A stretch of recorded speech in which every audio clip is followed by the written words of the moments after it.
Okay, it's 4:15 p.m. It would be November 12th, 2025. It is November 12th, 2025. There's one of them town administrator people. That helps the cause. We're going to go ahead and get this study session. Probably going to be, well, we have a lot of topics tonight between the study session and the board meeting, so I'll shut up and we'll get to the topic. So this study session is in session. The first item is the Development Code update. Commercial design guidelines. We're getting to know Eric pretty well, and we'll get to know him even better tonight or this afternoon. So thanks.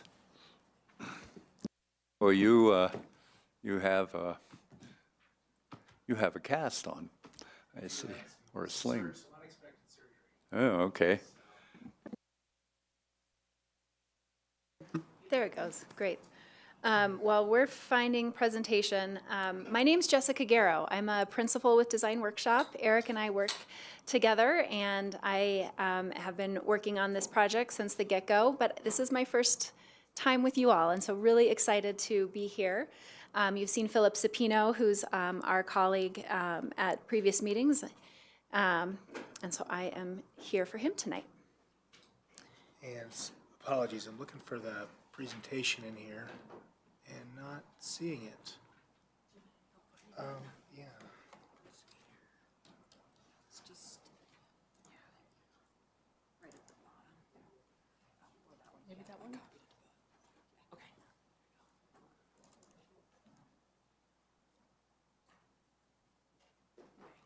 Is that right? That's it? Yeah. Perfect. All right, let me go to, how do you do full screen? The ladies in the town clerk's office are IT magicians, actually. Yes. Yes. Cool. Well, we are just getting this set up to full screen. Really excited for this discussion tonight. It's going to be a long one. There's a lot of topics to cover, but this is a really important component of our work. So tonight we're really hoping to discuss the idea of commercial design guidelines with you and how those, or if those, get integrated into the development code. I anticipate we'll use the whole time together, and I'm going to be kind of playing timekeeper as we're moving through this, just because there's so many topics. We have tried to order things in order of kind of importance, and we feel the relative impact of the code. So as we're getting near the end, we may skip ahead to get to certain topics, and we can revisit if needed.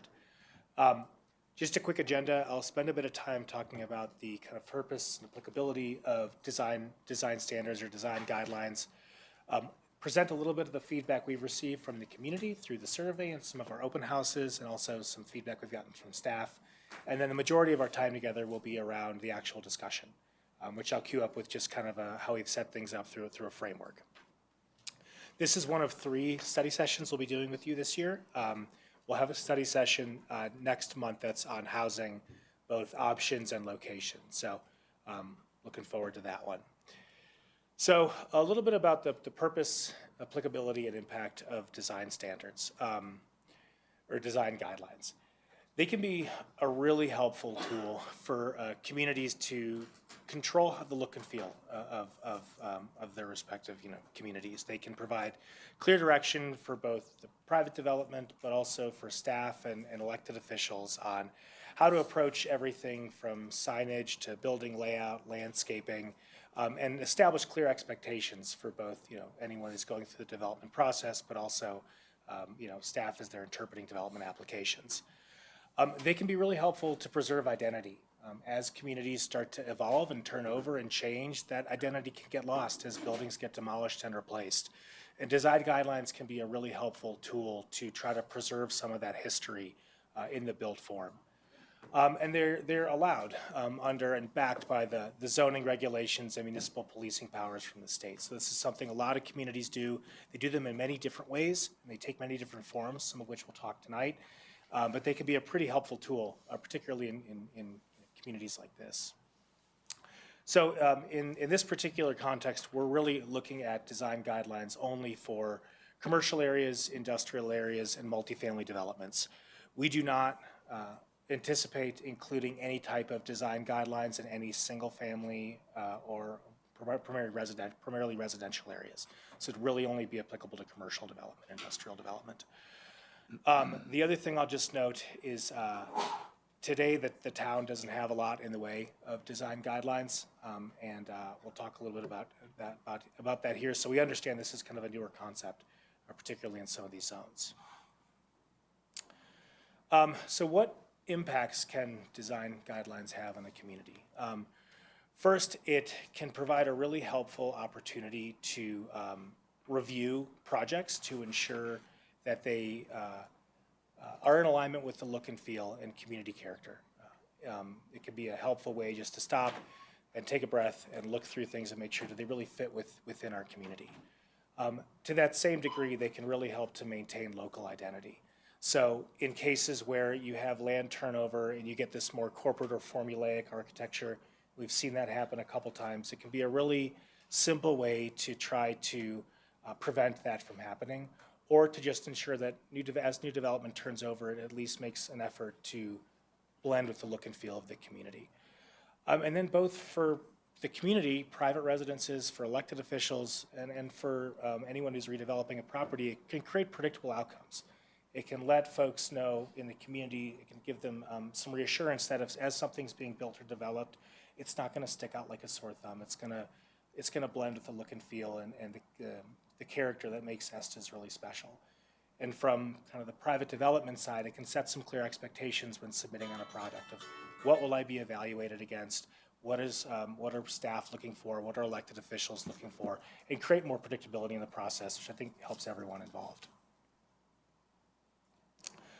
So we've asked some questions of staff and of the community of design guidelines, and we actually asked a specific question in both our survey and our open houses around if there was support within the community for design guidelines for commercial and multifamily development.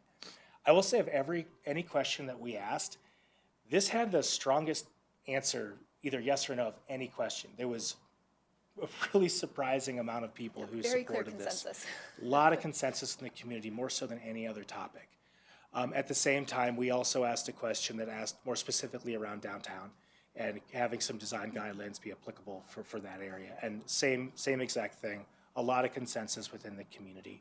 On a more open-ended and qualitative front, we got a lot of open-ended comments around wanting to preserve the character of the community, the character being really important, wanting to try to emphasize where possible conditions that create nice pedestrian environments, walkability, and having this kind of idea of community character be memorialized in the code. We also asked questions around height and flexibility. There's a general consensus across the community. Nobody has really any interest, and there really doesn't seem to be much support for adjusting height. That's exactly what we've heard from you all, which is great. I'm really happy to hear that there's consensus there. There was also support for some flexibility in certain cases, or we had heard some comments on allowing some flexibility within the code for new development within a certain range, just so it can adapt to certain site conditions that it may be trying to meet, or conditions of whatever development folks were trying to build. We also asked questions specifically around this notion of do you want to build up for housing affordability, or would you rather try to create smaller lots? And there was overwhelming support for smaller lots. Again, really no interest in height. So height's not going to be a big topic. All this is to say, height's not going to be a big topic of our discussion today compared to some of these other areas. So framework for our discussion, we've broken design guidelines really into 6 topics: mass and scale, materials and fenestration, mechanical and service areas, lighting and signage, parking, and street level design. Within each one of these topic areas, we have a few specific subtopics. And these are particular items that code language can get at and set some control over with the design guideline. So the way that we'd like to facilitate this discussion with you today is we'll go topic by topic. We will go through, for each subtopic, we'll present code examples and visual examples of language that is more prescriptive versus more flexible.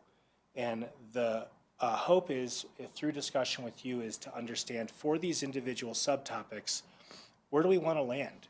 Do we want to have some that we maybe are a little bit more clear on to control an outcome, or do we want to keep flexibility in order to allow creativity from private development, but also to understand that there is a cost that can sometimes come with meeting some of these design requirements. And I'll touch on those here in a quick second.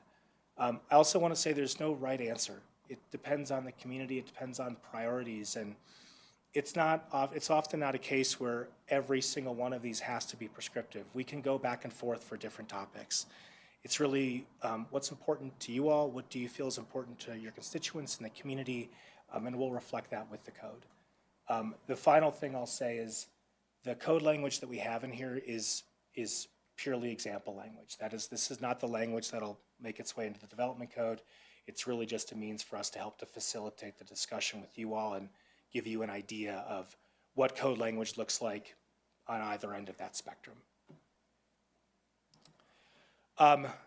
As we talk about prescriptive versus flexible, I do want to just keep in mind some pros and cons, because there are for both of these. On the prescriptive front, it provides a lot of clarity to staff, to applicants, for you all as you're evaluating a development application. Did that application meet this criteria or not? It treats it more as a binary yes or no.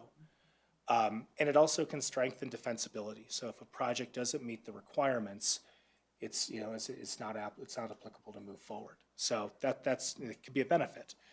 On the con side, it can limit flexibility for staff and you all to approve or review more creative approaches to site conditions. So if you have a site that's particularly challenging and the applicant maybe has to get creative to solve an issue, and that solution falls outside of what's prescribed in the design guidelines, that can create a challenge in administrating that or approving that. Also on the applicant side, it can add cost. Some of these, there's always cost associated with making some of these changes, and that can be a challenge for folks. On the flexible side, on the pros, it can allow a lot of creativity. So if you have if you give a kind of a wide, I'll call it a wide lane, it allows for some of the kind of quirky, fun architecture that I think has happened in Estes Park naturally over the last several years. It also allows folks to respond to those challenging conditions I just mentioned in a creative way that is oftentimes a cost savings for them, but also can result in some special or unique development. On the con side, it can be more of a challenge for staff and you all to interpret these applications, to understand and make that judgment call. Did they meet the requirement of the code, even though it's a little less clear? And on the applicant side, it can create uncertainty. I think in my interpretation of this guideline that I met it, but the board or staff or planning commission may not. And with that comes some added risk for them. And finally, there's this idea of community character, and of course we can use these to control community character, but the more flexibility we have, the more deviation that can happen. So it is a balancing act. All this is to say is there's no right answer tonight on where we land. We're really just curious of your opinion for this. So with that, if there's any questions, happy to answer them. Otherwise, we can jump into the discussion. I love seeing things where 80% or more of the population affirms something. It's a wonderful thing. Sometimes what character or quality of Estes will mean to future boards, well, who knows? We'll have to do the best we can as we work with you on that. But to some degree, I think a lot of us might agree, maybe even that 80%, if we see some buildings that might have been built in recent or semi-recent history, and most all of us might point at them and say, that's a little blocky, there's no trees around, and so sometimes we know it when we see it as to what doesn't maintain the character and quality. But yeah, we hear that a lot, character, quality. Can I just ask you how you interpret when you had that really good response to people want to keep it the same, but there's no design standard, but we want to maintain that.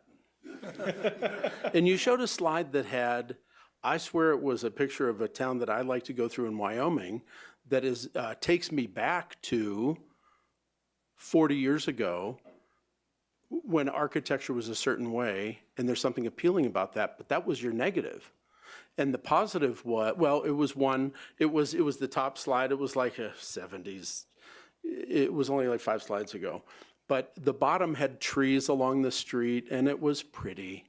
And who determines what that style is? And I understand that's what we're shooting for, but that street up there, I mean, look at those vehicles and look at those buildings. And there's probably some carryover Art Deco in there, and there's probably some real treasures in that community. So do we want to change that? So I'm just throwing it out there for conversation, but I did want to ask how you interpret, we don't want to change it, but there's no standards. So how do you maintain that if there's not a standard? Yeah, so I'll jump in and say that it's really why we're having this conversation, is to make sure we're understanding as the consultant team, what's that balance, right? There might be some things that are so important that you want that pretty prescriptive type of standard, windows and doors maybe, or front porches. But on other things, you do not want to be dictating a specific architectural style, right? And so being more flexible in how we're thinking about maybe materiality or roof pitches, things like that. So we'll walk through that in this conversation to try to understand that. And as Eric said, there's no right or wrong answer. It's going to be very specific to Estes Park. Estes Park is not the town of Carbondale. It is not the city of Durango, right? It is going to have its own set of standards and guidelines that reflect your direction. I trust you. I appreciate it. I just wanted you to know I was listening, and that there are differences in what appeals to different people. Absolutely. And good luck to us to try to hit that target. The other thing maybe just to add is, and I've seen this across a lot of communities, is the nature of who's developing is changing. For many years, it was folks who had lived in the community, and they were, it was developers that were more homegrown, and they had a sense for the community character and the design, and it was important for them because they live in the community to build a building that was representative of them and their care. And that's changing. Outside developments coming in, private equity, it's happening across mountain communities, whether we like it or not. And these are entities that aren't always invested in or homegrown and understand the community. So to the degree that we can preserve and protect that is, personally, I think, important. Cool. Great. All right. All right, we're going to dive in first to mass and scale. So what is mass and scale? This is essentially talking about the overall size, square footage, location of a building within a neighborhood or on a street. And so the idea of design guidelines or design standards relative to mass and scale is thinking about how does that building fit within its existing surroundings? How does that fit within the overall neighborhood context? How does that work within the established pattern of heights, how it's setting up against the street in terms of a pedestrian area? Also thinking about view sheds. What are the important view corridors? Those could be from a particular location. It could be up a particular street. What are some of those pieces that we may want to incorporate into a design standard or guideline? Also thinking about building proportions. So do you want to allow a 3-story building right next to a 1-story building that exists, or do you want some version of a step down? And so those are some of the pieces that we think about and talk about when we're considering mass and scale. So first, and you'll see this same slide style throughout, where we're trying to understand what is that balance between prescriptive on the left and flexible on the right. So first is neighborhood context. So a prescriptive standard could be you have a specific requirement for a roof line. It has to step down a minimum of 4 feet within 30 feet of a shared property line. That is trying to get at a very specific way of creating that transition scale. So you don't have a 3-story building right next to a 1-story, that there's some version of a transition. The more flexible standard would be transition sensitively between properties. And so you can see very clear on the prescriptive standard, a lot of interpretation on this more flexible one. And so you might be kind of in the middle here, but this is the example of how you might think about kind of a neighborhood context. And if you go towards that flexible side, what does it mean to complement adjacent structures? So you would want to define the word complement or sensitivity. So some of those definitions end up becoming part of the code relative to design considerations. Next example, community and town character. So on the prescriptive side, requiring the use of certain materials on a street-facing facade or a visible facade. So saying we're going to require you to do 70% of kind of more natural-looking materials versus kind of contemporary interpretations of a mountain style are acceptable when we're thinking about things like materials and scale. So you can see that kind of difference within some of these images. And what is shown here are kind of historic main streets on the left and in the middle, and kind of Moab on the right, where you can see some more corporate architecture, but taking that idea of interpretation of that area. The next is on zoning conformance. So thinking about, do you want to allow any variation relative to setbacks, lot coverage, height, or not? So a prescriptive side might say you cannot vary those things unless you are improving a public view or creating a good pedestrian experience. You kind of create those conditions, identify the conditions under which you might allow that. Or you can say something more like, deviations are just generally okay, and we're comfortable with that. So on a prescriptive side, you might say up to 10%. And on the flexible side, you might say based off of the neighborhood context. So that's kind of that difference between those two. And then building form. So this gets at kind of the blockiness of a building and how that relates to the street. So on that prescriptive side, requiring buildings of a certain length to have an articulation. And articulation just means that part of that building moves forward to the street or backwards from the street and the main facade, or it could be on a height articulation where a portion articulates up or down. And so being very specific of 75 feet, you have to have a 10-foot articulation. On the flexible side, it is much more open to interpretation, breaking things up into smaller volumes. And so as a board, as staff, as an applicant, you'll be talking about what does that mean, breaking it up into a smaller volume. And there might be a conversation about how often in that one facade it should happen versus the prescriptive facade, you know exactly what you're supposed to do. So that's kind of that difference and that push and pull related to that. And then the final piece in the mass and scale portion is on view sheds. So again, thinking about any protected view corridors, whether that is on a street or kind of existing right now towards in the Stanley Historic District, either not allowing an obstruction or only allowing up to a certain percentage. The other way we see a lot of communities do this is not allowing buildings to go above a ridgeline and saying very specifically that there's a ridgeline protection in order to preserve the overall views. On the flexible side, saying something like that development needs to integrate within the topography and minimize that visual intrusion. So it's not so specific that you can't go above that ridgeline, but you really need to try to cite something so that it minimizes that. And again, pros and cons for all of these pieces. So this is where we wanted to pause and see within these kind of 5 subcategories of mass and scale, where does the board sit? What would you like to see and what questions do we have?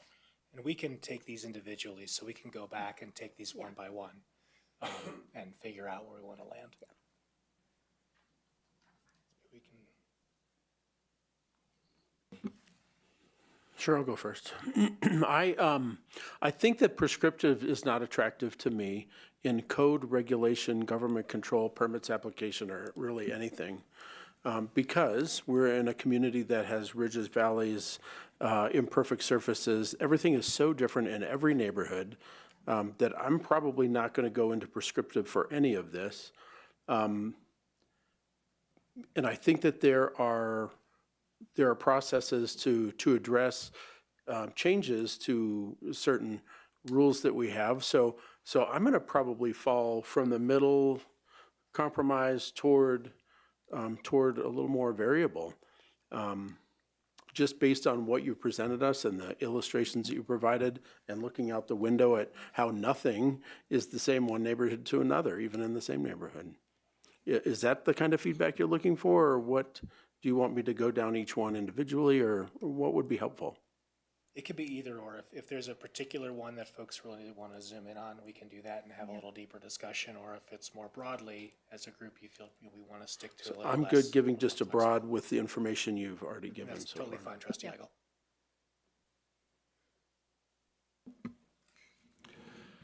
Well, not that we're going in order, but I'll jump in there. I probably agree with pretty much with Trustee Heigl here. I like the flexible, just because I think it allows creativity in the area of the developers. For us to try and, prescriptive mean you have to predict anything that could happen. There are always new materials, there are new ways to do things, new designs, and I have a lot of faith in the creativity of architects that do these kind of things. That they can build something, and I would hate to exclude something that would be really nice downtown because it was real prescriptive. You know, the one I'm probably a little more towards is on the view sheds and protecting those. And I think the difference in Estes Park, when I was at the county, we did a lot with ridge lines because we were on the front lines and we didn't want houses and things on the ridges breaking that up. We're a little bit different here because you know, our mountains are so big and they're so close. I mean, we're not going to build on the ridge line.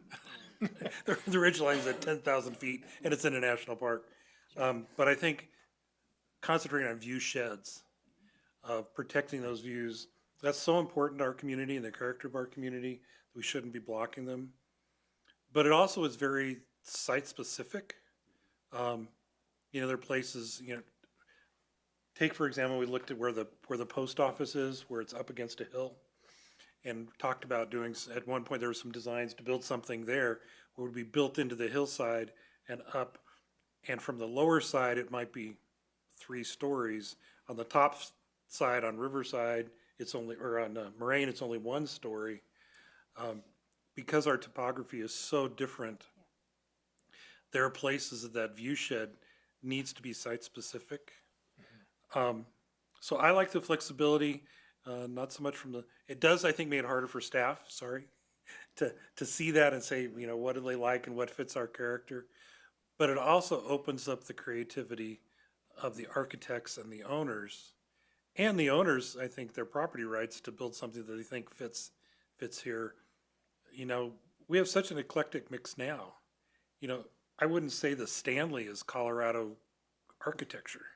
You know, some of the buildings downtown, you know, what was the restaurant, the White House or the Old Plantation? You know, when you think of Old Plantation, you don't think of the mountains of Colorado. But it's that eclectic nature is nice. Now, there are a couple things that I did want to comment while I'm on here. There are a couple terms that I want to be careful with. Particularly with materials, like in here it talked about locally sourced materials. I'm not sure exactly what that means. There aren't a lot of materials that come from Estes Park. And I think if it's a good material and it fits well, I don't really care where it came from, if it fits in well. I would rather have an attractive imported material than an ugly locally sourced material. Same with, and you made a comment, it was interesting when you were describing this natural materials, you said natural looking materials. I think we need to have that kind of thing, because sometimes there are synthetic materials that look really well. They hold up better and they last longer, but they look natural. To just say it has to be natural and not some of those, again, it takes away from some of that creativity. So it gives the flexibility. So I guess that's my main comments on those. I think to have that, like the height difference of 2 feet, you start getting a uniformity that I don't think fits the character here. But Great, thank you. For neighborhood context, I actually think that I'd lean more toward prescriptive. I think I'm just gonna work my way through each of those. I think, I know you had talked about defining some of the words like sensitively, like how that would translate. I still find that to possibly be challenging as we see staff change, as we see boards change, the interpretation of that, even with the definition, gives me a little bit of an itch, especially because the examples that you've given of prescriptive they don't seem too rigid to me. They seem like they can be defined to allow some of that flexibility that we're talking about, but still within a framework that's a little more black and white. For community and town character, I'm definitely more on the flexible side. I think, and that allows us to address some of the things that we've discussed in terms of, the eclectic mix of Estes while keeping it from getting too crazy. Zoning conformance, I actually think I would be more on the prescriptive side of things on this one. I'm probably more in the middle. Either one of the examples that you've provided sound reasonable to me. Again, Frank touched on this. This was one of the top things I want to talk about is how do we give staff the appropriate direction? And I think if the more flexible we are, the more challenging it is for staff to be trying to hit the mark of what we've identified, again, especially as things transition and we go on down the line, years from now. And zoning conformance is obviously a really hot topic in our community. So something that gives enough guidelines there is appealing to me. I think I'm more prescriptive, but I probably am more middle of the road if I'm going to be honest. Building form, I'm definitely more flexible because some of the examples you described there, again, it feels like they give that structure without being too rigid. And totally agree with Frank on view sheds. I think I would be really far on the prescriptive side. I think that's been very clear as a high priority for our community for a variety of reasons. Personal, resident views, our attractiveness as a tourism destination, like all of those things. I think the view sheds are kind of our moneymaker. So I definitely would want to make sure that we have some really defined pieces in there to carry us through. Thanks. Yeah, I vary depending upon which area we're talking about. So as far as the neighborhood content, before I start, it is hard because back to Trustee Eigel's comment at the very beginning, we haven't had any, guidelines, and yet we love the uniqueness of Estes. So how do you preserve that moving forward? It's almost an oxymoron what we're doing. It's like, well, we haven't had anything, so maybe do nothing and we'll continue. Although there has been some projects that, weren't the best outcome. For most of the people in the community, they wouldn't have chosen that design, right? So I get it. I do struggle a little bit with, saying, well, I'm flexible or I'm in the middle or whatever, because I think to Trustee Lancaster's point, our community, every piece of property is different. And if the best thing is to have the best outcome is to have the options in which can make that building be the most attractive, given the complications to its grade, to its everything. So that also presents a little bit of difficulty, but I will try. So on the neighborhood context, I would say I would be kind of in the middle of that, leaning more to the prescriptive, not flexible for sure. So the community and town character, I'm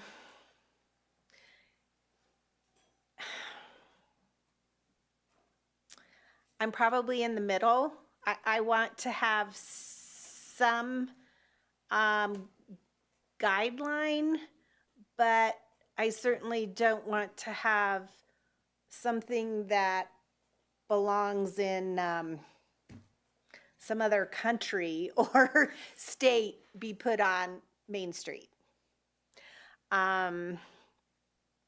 Zoning conformity, I would say I would be more in the mid to flexible. Building form, flexible. View shed, more to the prescriptive, because that is a very important to our community. It's hard because we're surrounded. And so I know it's going to be hard for staff having it more flexible on most of these, but I think the view shed needs to have a little bit more defined guideline, so we aren't having that hard decision where I think you'd get into being flexible on that. So that's where I stand. Okay, I have kind of a general perspective I want to bring to this, and that is that I think I agree generally on the flexible side, since, you know, a property owner, and particularly a commercial property owner, you know, they have property rights as to what they're building, and you know, they're not probably, in most instances at least, going to intentionally make an ugly building. They're just not. It's so I generally trust that the commercial environment is such that you're going to generally create good buildings. But I think one suggestion that I think we should look at is, if we're going on a flexible side, there's nothing wrong with giving an example of something that we think would qualify. I think that would be very helpful to dealing with the flexibility issue, and particularly with staff interpreting this thing. So if you can identify a specific sort of thing that you've seen arise because of that dilemma, I think that would be very helpful to us, you know, really however we go. So I hope you could kind of take a look at that. So those are my comments. So I'm more flexible on everything except for view. I'd be much more prescriptive on that. Although I do say that there are areas where this is tough on them too. Like Frank brought up, places that you can't go by a certain height because it's up against a mountain or whatever. That's actually not affecting the view itself. But I think to me, that's the most important part of this. You know, Estes Park, and Frank used a great word, was eclectic. It always has been. You know, I cannot stand when I go into these towns that have all the same brick and all the same, you know, all the way through, and everything's, because number one, it just, there's no character to it to me. And number two is it also dates it tremendously. You know, our date, we're dated too, but it's like 1950, so it doesn't really consider be dated. Yeah. You know, I do have a little difficulty saying totally flexible. I'm not real big on, like, I don't want to name it. There's a blue building that serves coffee down there that I don't particularly like the style. But, you know, you might, or, you know, he might, or whatever. And so I like the flexible for style and design. I really do. I just think that we have to preserve our view. So. Interesting when you brought that up, and I don't know how you balance this, but it does seem like the ones in my mind that don't fit, and I don't like listening to town. A couple that come to mind, including the one you mentioned, and another one up on 7, are corporate things that came in and built cookie cutter places. That the one up on 7 particularly, I think, is really ugly. But it looks the same way there as it looks in Indiana, as it looks in Iowa and everywhere else. And and it doesn't have to. So that flexibility, I don't want so much flexibility they come in and put in a cookie cutter square box that looks like it was built with Legos, and still fit, but it still has to fit our character. So I don't know how you do that, but it's interesting. The ones that I'm concerned about are mostly ones that are not locals or not people within individual businesses. Yeah. You know, maybe we could put something like that, because I totally agree. If you're from the community, if you live here, if you're connected, you wouldn't do that. You wouldn't build it. But things are changing and corporate's coming in, just like you said. So I don't know if there would be a way, if, like criteria, if you're, out of, not from here, big corporate, you have to follow X, Y, Z. I mean, I know we can't, but I don't know. There has to be some way that we there is. can allow creativity to happen, but it seems like our issues that have happened in our town have come from out of state or out of town corporate people that don't care. They're building it just like they did in, like you said, Indiana. So I don't know. And Oh, go ahead, go ahead.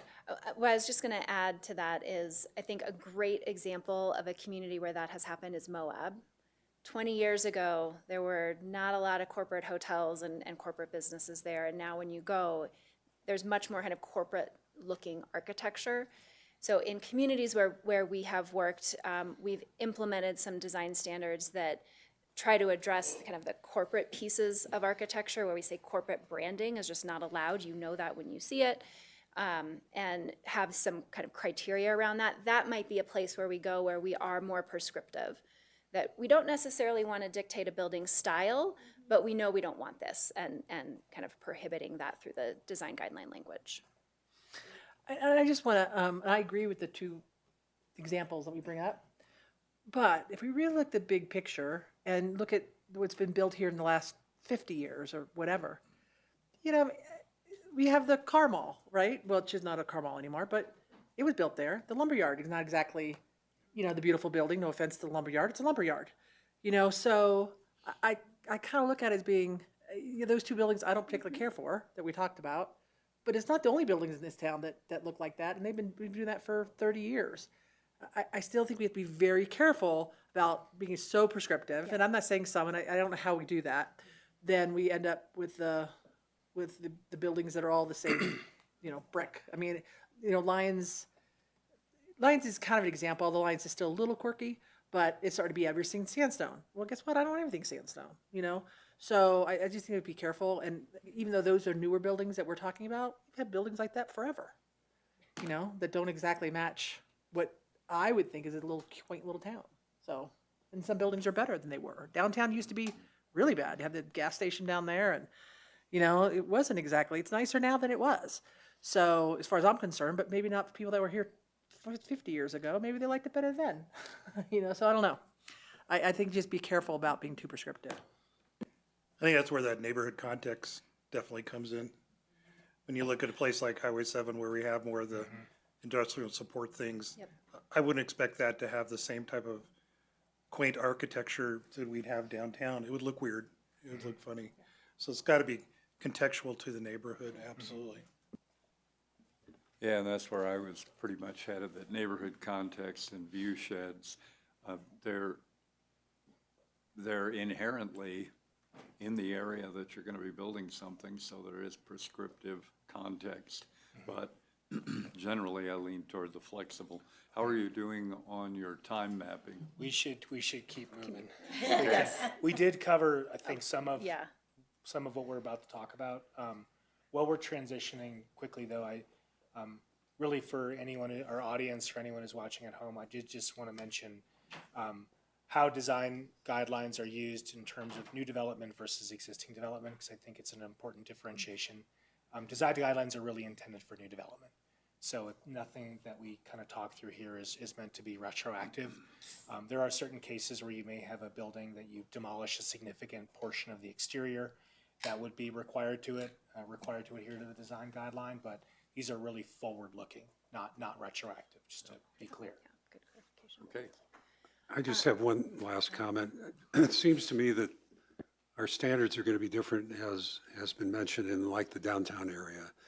And one of the things in the downtown area that I do think really matters is a facade and how that looks. Not sure I care what is inside the building, but the facade is what determines the reaction of the community to it, so. Great. So we're going to next move quickly to materials and fenestration. And fenestration is a fancy architectural way to say windows and doors. So we are looking at some of those facade elements. So this is thinking about the choice of materials and the detailing of those materials, making sure that materials are durable and fit to the climate. What works here is not the same that works in Arizona or works in Florida, so being very specific to a Colorado mountain context in terms of materiality. And that's also something that ends up getting addressed through building code, kind of those standard pieces, so making sure we're not contradictory to those.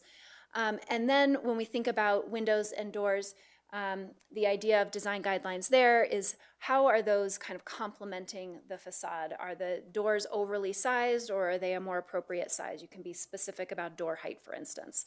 How can you use windows and doors to help break up that mass? So exactly where we're going next, building facade. So on a prescriptive side, and again, you'll see the consistency here of numbers are in the prescriptive and there are really no numbers in the flexible side, but saying that a certain percentage of that front facade has to be transparent or have windows, glazing, for instance. That is a pretty typical type of prescriptive standard in historic main streets, historic downtowns. This is an example actually from Ogden, Utah, where we worked on their historic 25th Street. So kind of some specifics there that do not apply to other portions of the city of Ogden. On the flexible side, talking about visually engaging the street with transparency, that's a code word for windows, entrances, and different details. Material quality, so we've talked about this a little bit, and making sure that maybe those materials reflect that natural mountain palette. I think hearing more towards that flexible side in the previous conversation versus being so specific on a particular type of brick or color of brick that Telluride might have, for instance. And then detailing, these are things like cornices, the horizontal trim, belt courses. You see that typically in more Victorian architecture, and so that's some of these examples here of those Victorian style storefronts. But then thinking about the idea of eclecticness, but having a sense of craftsmanship and authenticity. So that's maybe more on that flexible side, and making sure that there's not just extra doodads for doodad's sake, but that it's really incorporated into the architecture. So any additional comments on these elements before we move on? Generally flexible.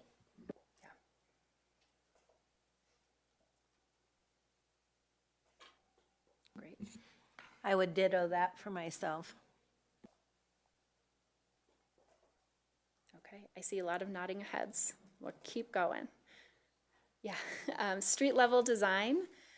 And so this is really talking about that relationship of storefront entrances to a sidewalk, to that kind of pedestrian realm. It also is where we start to think about activating the street edge and landscaping. And a lot of studies and kind of best practices about creating great walkability and walkable places that encourages successful businesses.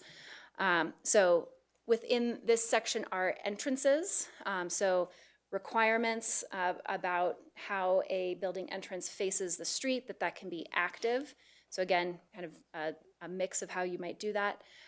Allowing awnings or canopies to create shelter for someone as they enter into a building.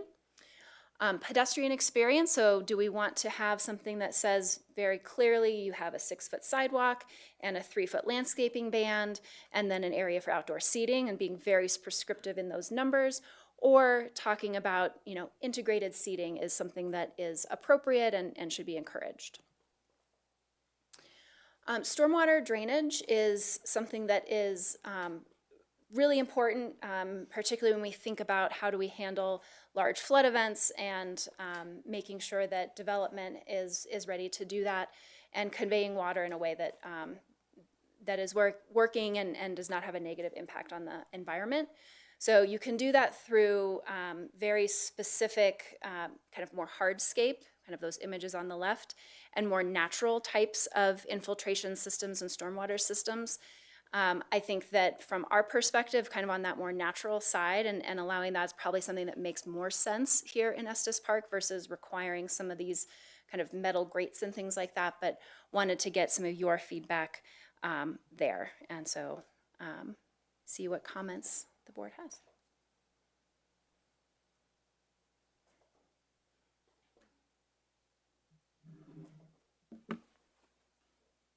Generally flexible.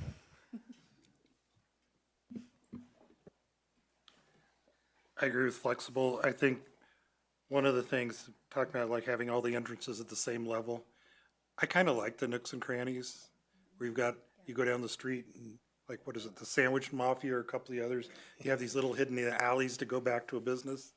I think it gives a character. And if you did everything along, even if it was this 3 feet thing on the front, too many lines. I like that kind of thing and that flexibility there. The one thing that I would throw out here, and this is kind of a pet peeve as a horticulturist, is specifically saying native vegetation. First of all, that's hard to define, particularly in an area like us. What's native in this area is not necessarily what's native up in the park or even in a riparian area. Native doesn't really mean anything. And there are a lot of really very appropriate plants that would do well that may not even be native to Colorado.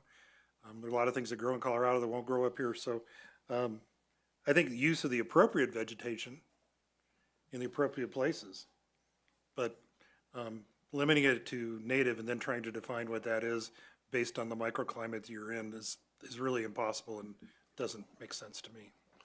In commercial areas, I sometimes think when Trustee Lancaster mentioned the nooks and crannies, and we've got lots of those, and I think that adds enormous character as you wander interdimensionally through downtown and other areas. It's like I've always been a fan of big old rambling buildings that, you can go lots of different directions, and that's kind of what we've created in our town, and we've even added to it with some of the other recent developments. So.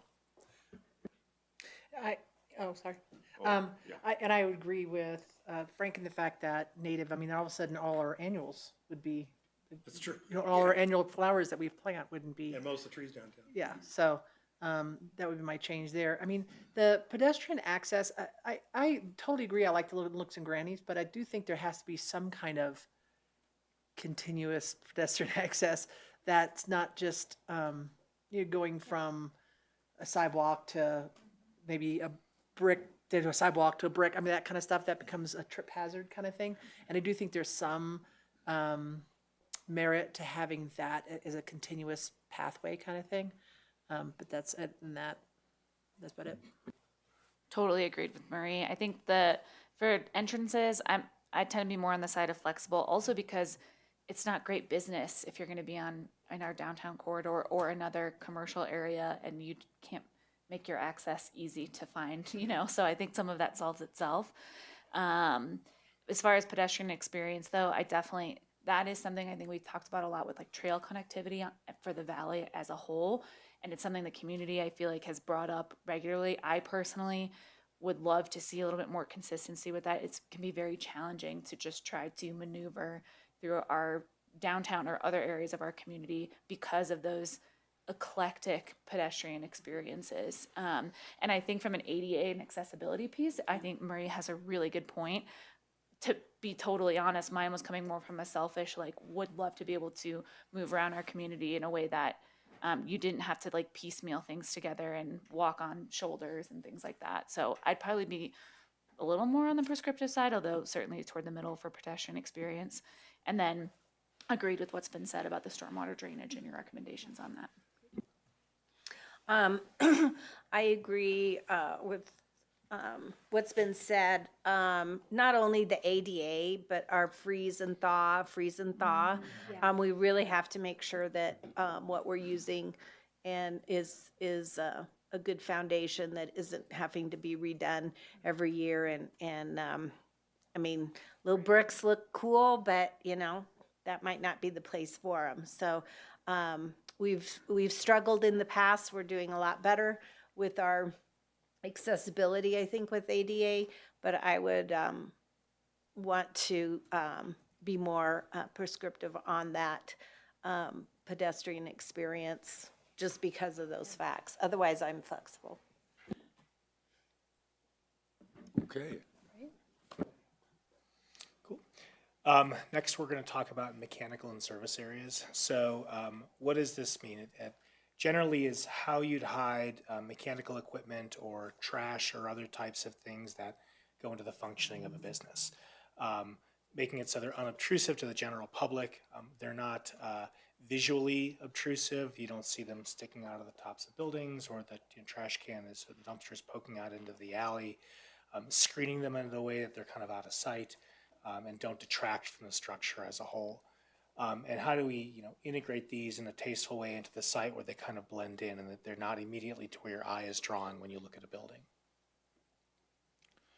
So really the first piece of this is location and access. And this is one that often comes up when you think about dumpsters and where they should be located. On the more prescriptive side, you would say all dumpsters must be located at the rear of the building.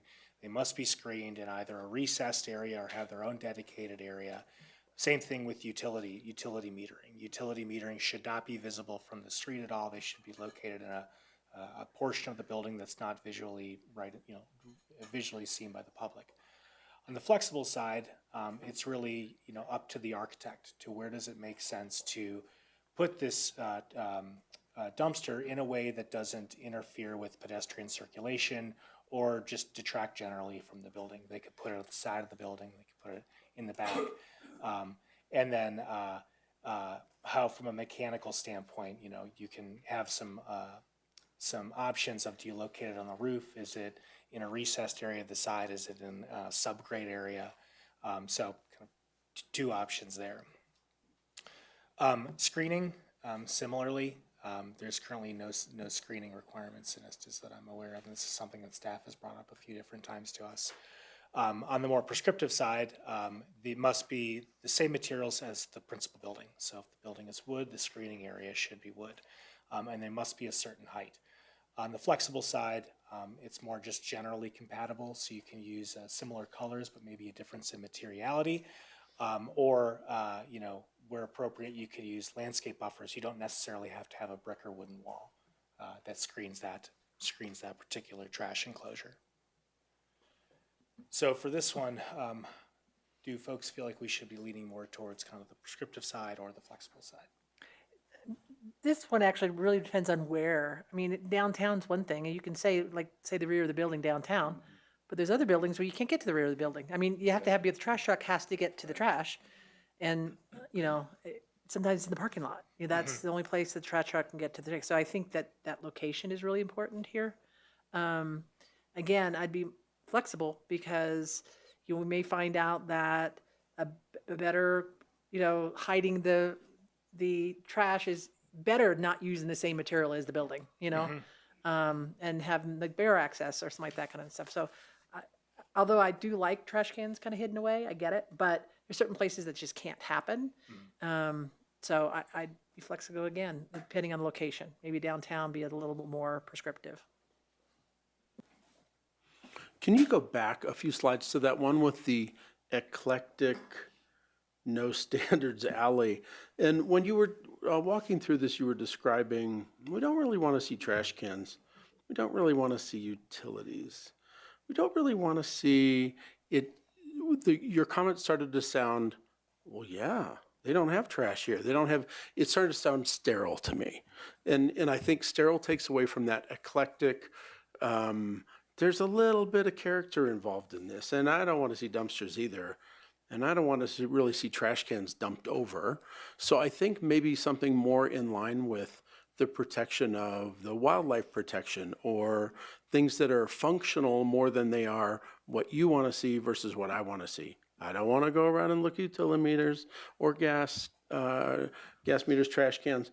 But the street on the right is much more visually interesting. I'm thinking, where's that community?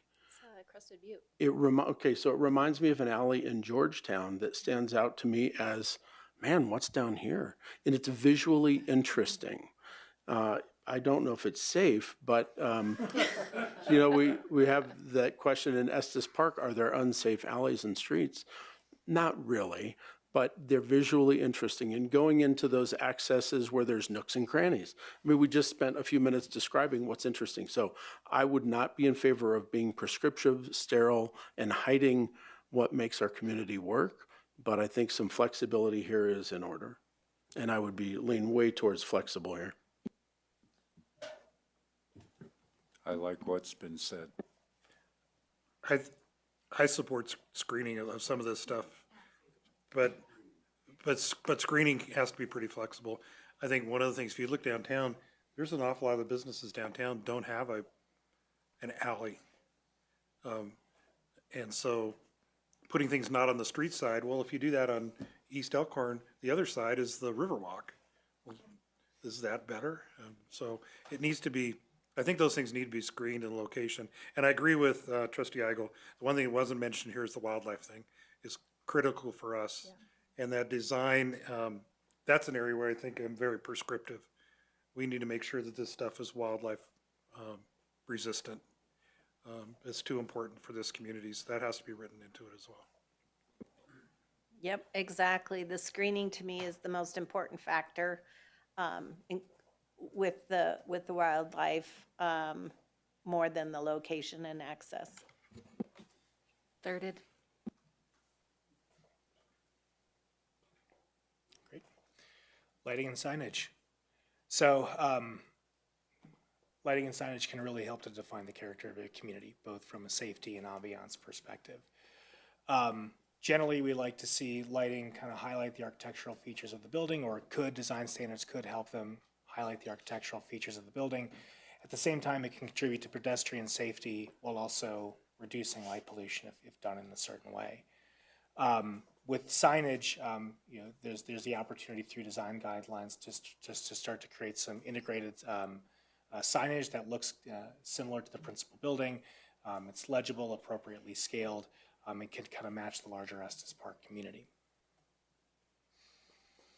So in terms of lighting and signage on a more prescriptive side, you could have very detailed direction on how high light fixtures may be, and that they must be fully shielded and they must comply with dark sky standards and the standards set by that. On the more flexible side, it can be a little bit more broad. The lighting just should attempt to emphasize the building features without contributing to too much glare, and should create a consistent rhythm, but it's not necessarily spaced a certain way or a certain height. On the design front, on a more prescriptive side, this is where you get into exact recommendations on lighting brightness and lighting color and hue, light temperature. On the flexible side, it's more just about that lighting fixture complementing the primary building, creating a welcoming atmosphere, promoting safety, but it's not necessarily having folks reach a certain lumen amount of a bulb.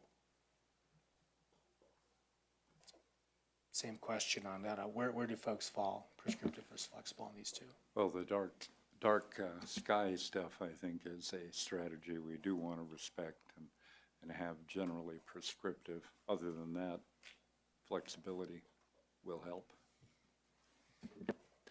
So I think what he's probably saying is prescriptive in location and like downlighting and stuff, but flexibility in design.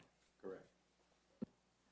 Yeah, I think I'd agree with that, especially because I think I've heard, well, first of all, I've heard from a resident side, and I know we're talking commercial, industrial, not residential, but there's a lot of conversation about lighting, especially when new signs go up in certain areas or somebody gets a new light outside, like it can really impact somebody's experience. And on the other side, I've heard a lot too of, we have some really dim areas in our downtown corridor where, we have a fairly safe community.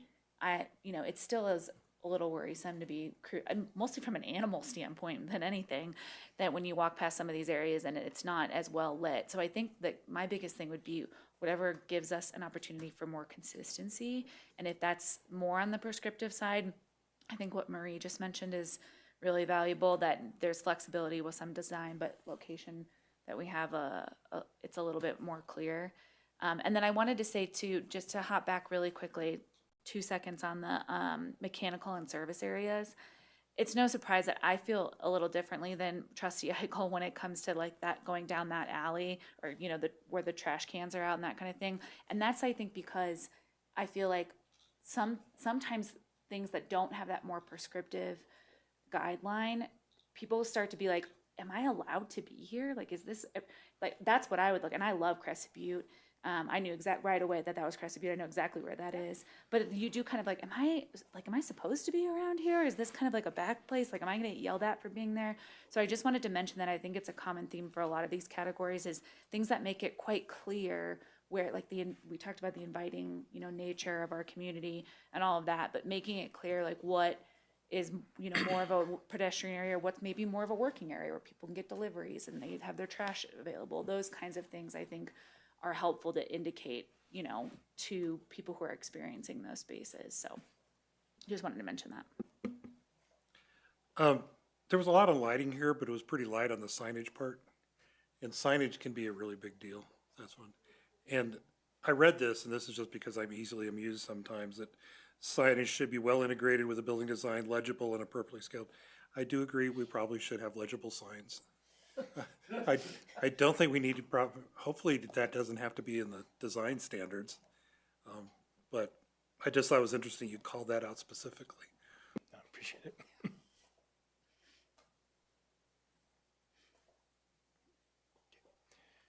Final topic, parking.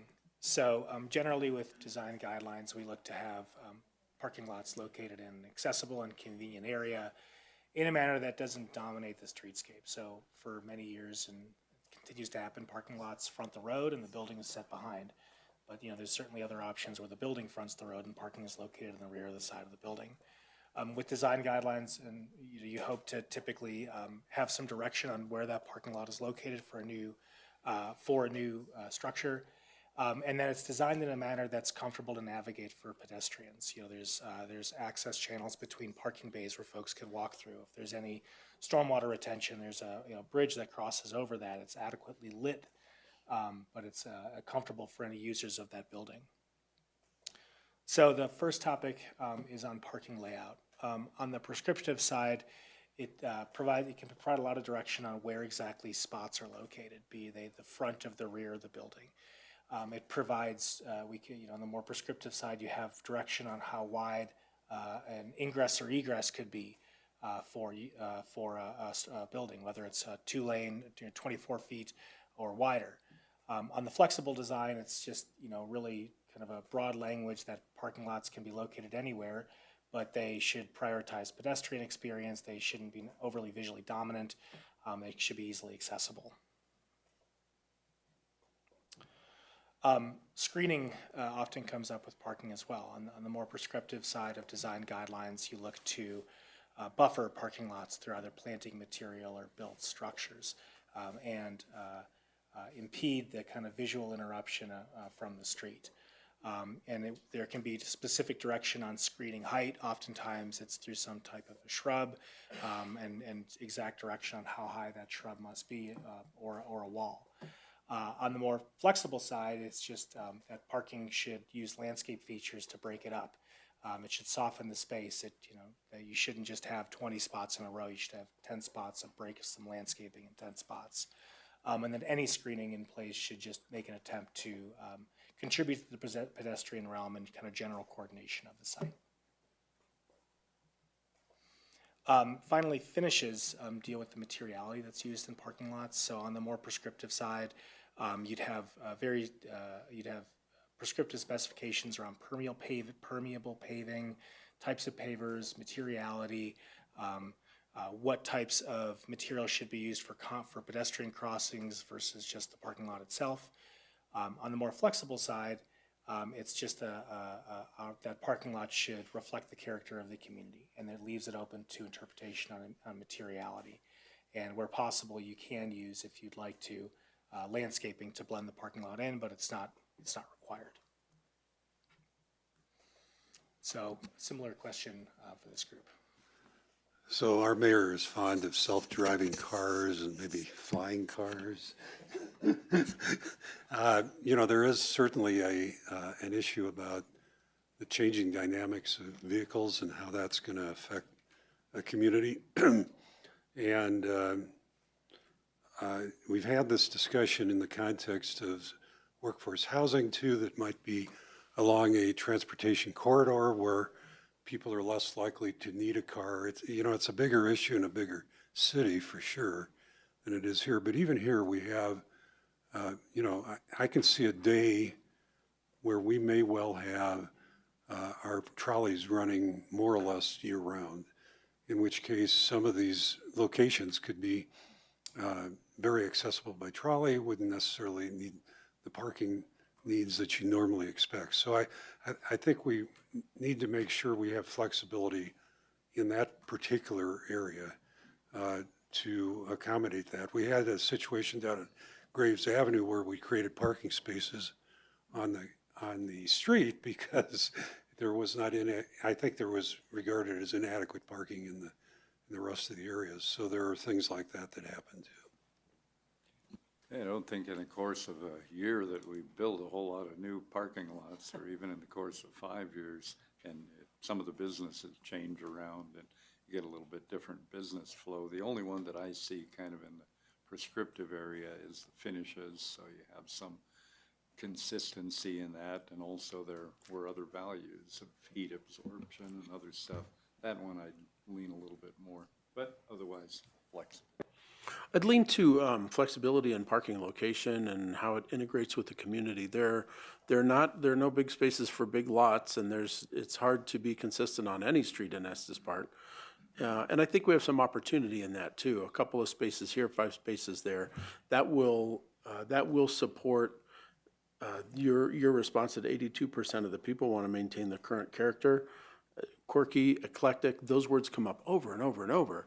And I think that may actually contribute to the success of that, to not have one long string of prescribed parking spaces that are all the same, but to have things that fit in with the community. So I would go really flexible on that. Same way with screening and finishes, as it's appropriate. But I think that we can make it work by giving the opportunity to the property owner to integrate that with their neighborhood, since they know and take some pride in that. Yeah, I think I do like the idea of some layout restrictions, like breaking it up. And there were some pretty good studies been done. Where do people park in the summertime? They park under the trees. They find the places where they can get shadow, and it actually gets people to come in there. The one thing that's not mentioned, and I think it needs to be there, is the safety issue. Another pet peeve I have is, as a landscape horticulturist, is some of the parking lots, particularly Safeway, where they went in, they redid it, and they put in these blue spruces on the corners, and you can't see. Those site triangles, to me, that should be prescriptive.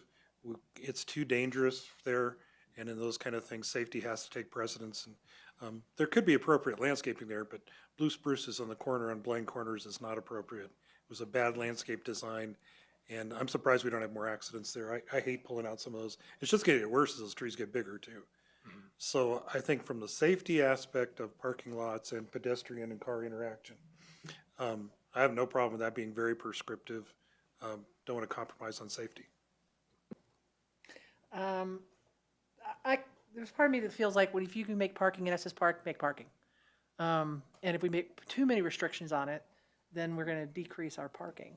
I like landscape, but even when we talked about the flexible side, you said was appropriate for the area, and you could have some screening there, but not totally prescriptive. And I guess I'm not really for prescriptive because I get what you're saying about the blue spruces, but this is just an example. 25 years ago, I built my building, and at the time they told me I had to have so many cottonwoods so close together. If I had put all those in there, they would be like, beating each other up at this point. You know, so I think we have to be very careful of that. It also says, again, natives landscape, I have to be careful about that again, because if you have like a little garden with some beautiful annuals, I think that's really nice. So I think that there is I guess I wouldn't be totally prescriptive like Frank says, but to have somewhat, I think it's a good idea, but I think you'd be very careful about that cookie cutter saying you have to do this, because it all depends on the spot. And if you're next to, you know, a garden, Eden, whatever, do you really have to plant a bunch of trees in your parking lot? You know, that's why I think the flexibility, I think is good.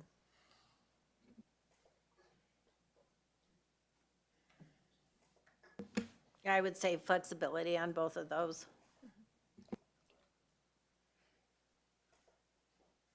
So there was a preponderance of flexibility through a lot of it, but flexibility that respects the character, whatever that definition may be at the time. Flexibility that keeps safety forefront in mind wherever it interfaces with the visitors and the residents. So we've got those themes. Have you gathered the information that you need for this particular step? We have. Yeah. Flexibility. Yeah. This was great. I know this was a lot, and we sincerely Really appreciate the appreciate time. it. Well, we kind of found our rhythm after the first one. Yeah. The Yeah. first one was expansive. Yeah. We knew that was going to be the big one. I'm glad we spent Yeah. the most time on it. So. Can I just add too that I think that I really appreciate you sharing some of the feedback of what you've heard from the community, because I do think, you know, we're representative of various segments of our community, but we still have our personal preferences that we're lumping into this, right? Like what we like to see or what we don't like to see. So honestly, I tend to feel like a lot of what comes from the community on these specific things, or as we work through this, is just on an equal level as what I'm saying and what my preference is, you know? So I think, and certain, there are some things I think we can glean based on how we've worked with staff and what has come before us in terms of development code issues. But, you know, if we hear a lot from the community, they want to see stuff really screened with prescriptive, like that would change my opinion, you know, because I think it's the community, you know, driving some of these questions. If they had really strong opinions, that would be valuable to me. So I just wanted to mention that as well. So I want to ask kind of an overall thing. So the voters just enacted a restriction on PUDs, planned unit developments. And as I understand it, our code currently allows planned unit developments only in non-residential zones. And it seems like some of the prescriptive versus flexible is always encompassed in a PUD. It's usually very, very flexible. And so I'm trying to reconcile what just happened with the election to prescriptive and flexible in the context of design guidelines too. I guess they're, because a PUD is fundamentally using flexibility to an extreme extent with, you know, justification of some sort whereby there's, you know, a perceived public interest in doing so. So just how are we going to integrate all this together with that? It is a great question and part of what we'll be working on over the next year. But when we come back to you with some of the potential code language around design guidelines, you may actually see that the flexible option means we're silent on a topic in order to provide that kind of really clear, we're not prescribing anything, right? And so there'll be that balance, and I think the intention is that, I think maybe what I've heard is we're gonna walk, we're not gonna run into design guidelines, right? We're not gonna go the way of Telluride as an example, right? And so being really light touch in that code language and clear on the triggers and what needs to comply or not. And so again, it's commercial, it's not single family, and trying to handle that kind of as a specific piece that maybe doesn't actually have a lot of relationship with what changes happen to PUD, but I think also part of what we'll continue to work through in the process. have another related question. So we have a historic district, which I guess we have, everything works the same except that the processes are a little different, right? As far as how things get enacted. Correct, approved. Trustee Brown. There are also, and this is going back to your previous question, the Stanley Historic District is really the only area in Estes Park where we have what you might consider as design guidelines. Yeah. So there's things that regulate the look and the feel of the buildings. So what I intended to jump in there with is we're not reducing regulation here. We're actually adding regulation. So the PUD conversation, when you talk about flexibility there, is fundamentally different because we're really talking about if we add regulation to commercial buildings in terms of what they can look like, how they're designed, would we be adding flexible regulation or would we be adding prescriptive regulation? Right. But we're not talking, in most cases, there may be a couple of places where we have some elements of design guidelines strewn through the code. But in most cases, we're not talking here about reducing regulation. We're talking about increasing it, and we're talking about whether we're increasing it flexibly or prescriptively. So, but my understanding is the Stanley Historic District has these design standards that aren't existing elsewhere, and are those imposed on us because of some historic designation? Are they voluntary, and how they work? No, this is an agreement that the town has entered into. It's not being opposed externally. They are design guidelines that we have agreed to with the Stanley ownership. property, and I'll turn it over to Attorney Kramer. It's a development agreement, Trustee Brown, dating back to 1994. The town and the Stanley entered in, and actually there are 3 development agreements for different portions of that historic district, and that created vested rights with those property owners at the time. So Okay. they get to rely on those design guidelines as opposed to us changing them.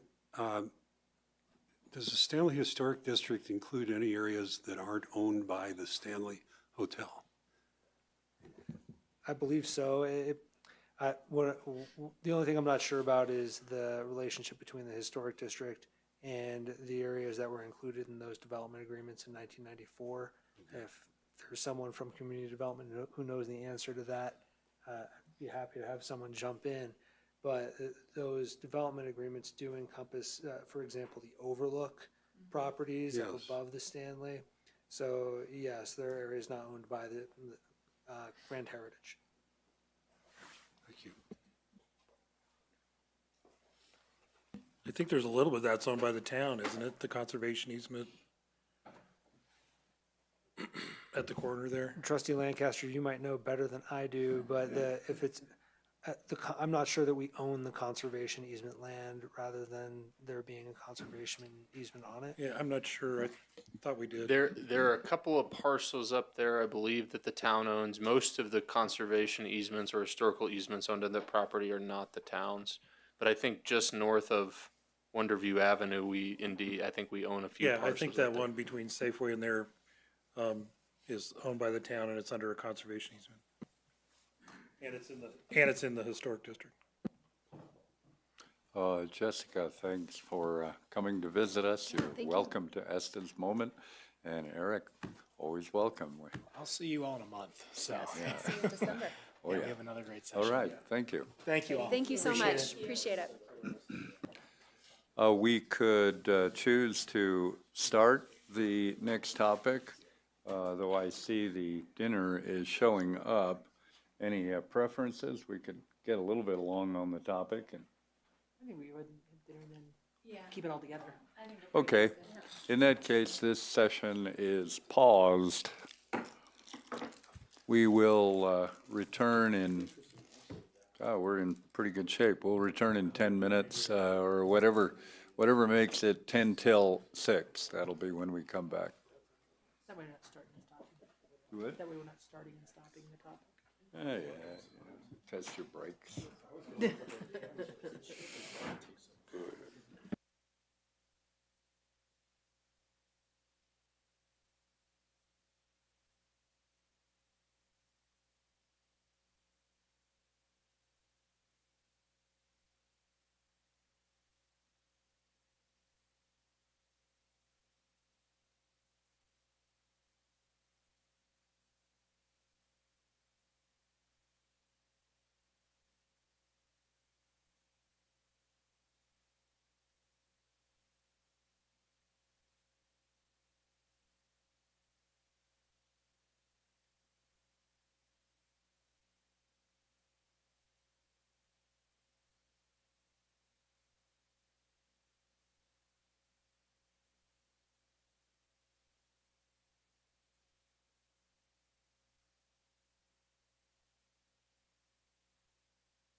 Hopefully it'll work. Seems like a good guy. Yeah, I think I'm optimistic. I'm optimistic. Well, thanks for taking time.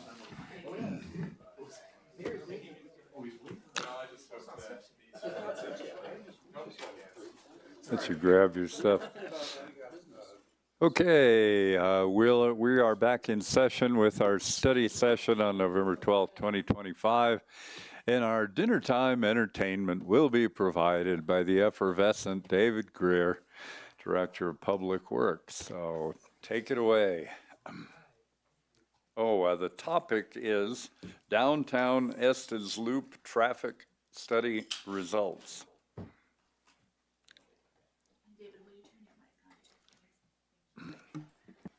Yes, good evening, Mayor and trustees. My name is David Greer, the Public Works Director, and I'm going to find the presentation here first.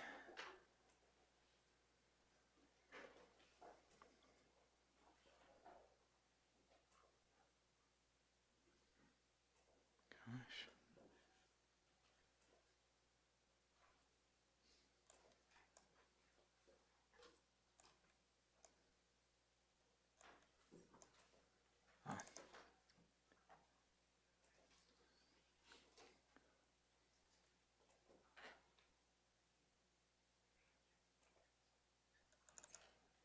All right, I finally found it. I'm glad you're eating so you can, there's no rush.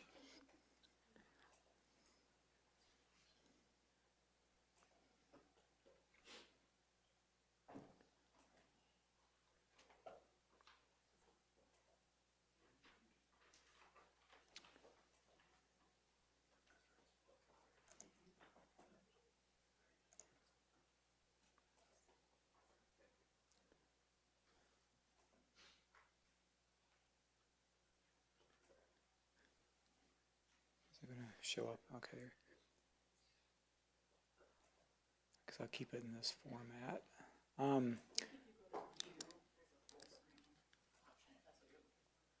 Oh yeah, the very top there. Okay. Yeah, well, didn't see my. Yeah, exactly. Full screen mode. There you go. That's what I needed. Thank you so much. All right, so I'm here to talk about the Estes Park Loop traffic study. Give a little background. Back in 2016, before we even started design of the Estes Park Loop, there was an environmental assessment done, and in that environmental assessment, it had a existing traffic operation study that was done, and that basically looked at the section from on Elkhorn from 3436 all the way down to Moraine. And so that's what we're going to do is kind of look at that section of roadway. And what we did is in 2016, we hired Lance Associates to do the traffic study. And we were lucky enough in 2025 to be able to get him again to do that same study. So we really wanted to make sure what we analyzed was an apples to apples comparison as much as we could do. So in 2025, we looked at hiring him again and doing the follow-up traffic study. And so again, the emphasis of this study on the results was from the intersection of 3436 down Elkhorn Avenue to Moraine Avenue. Now, in 2025, we extended our analysis to go all the way down to the roundabout down at Moraine and Riverside. So for future analyses, if we want to come back again in the future, we can include that in apples to apples comparison. But today we're just going to look at the Elkhorn Avenue section. And so what we looked at several things, but basically it was travel times, it was traffic volumes, pedestrian activity, congestion levels, and vehicle emissions. We concentrated on a lot of data collection with traffic volumes and turning movements and pedestrian counts at the intersection of Elkhorn and Riverside and Elkhorn and Moraine Avenue. And we made sure that we did summer counts during peak Saturday summer counts. It's very similar to the same days we did in 2016, which is July 9th and July 16th. We went ahead and selected July 12th and July 19th of 2025. Again, to try and get an apples-to-apples comparison of the two studies. So the first is traffic intersection volumes. And intersection volumes are all the turning movements into an intersection, throughs, lefts, rights, from all directions. And so in 2016, compared to 2025, you'll notice that the intersection volumes were pretty much consistent. They haven't changed too much. But again, you have to realize that we've changed the legs of the intersections, because now with the one-way operations, you don't have traffic volumes intersecting or coming to the intersection from all directions. Instead of 4 legs, are coming in at 3 legs, essentially. But overall, the general input into the entire intersection, those volumes remain pretty consistent. Now, but you start looking at through volumes, and through volumes are going either eastbound or westbound. And so when you start looking at the through volumes on Elkhorn, it was very apparent that the capacity or the increase in traffic volumes was a 55% increase going westbound. And that sort of makes sense because we added an additional lane in between Riverside and Moraine. We only had 2 lanes going westbound, now we have 3. But also, it's just indicative of the fact that there is an increase in the through volumes through this area from what we had before. Now, interesting though, when you look at eastbound, it's actually reduced a little bit, and that's just a timing thing, I think, with some of the timed entry issues we have with the park, and spreading out that time that people leave after they've been here at the park. So it's just interesting looking at that. But I think what was very interesting to me was the increase in the westbound through volume. We're getting quite a bit more through that corridor than we did before in 2016. And so then we move on to pedestrian volumes. This was also surprising to me too. We had a huge increase in pedestrian volumes at these 2 intersections, a 53% increase at Moraine and Elkhorn, and 23% at Riverside and Elkhorn. So I think that's good news. We're seeing a lot more people walking around, a lot more people crossing the road. And so we definitely see that increase. And that coincides with what we're seeing with transit increases too. And I have some numbers on that later on the slide, but our ridership on the transit has increased significantly as well. And so that was definitely a change. Now, let's see, travel time. So travel times going westbound, there's only a 3% reduction in travel times going westbound from 34, 36 all the way down to Moraine. But you also have to remember that we have about a 50% increase in throughput during that period. So we're not really reducing the travel time that we're seeing during, and also I want you to make sure you understand that all these were done during the peak, most congested time of a Saturday in the summer. So, I think travel times, you get to a certain point, you're so congested, you can only get so many people through the intersections or through this section. And right now we're not seeing a reduction in travel time, but we're seeing a huge reduction in throughput of volume for westbound. Now, eastbound, we had a pretty significant reduction in travel time.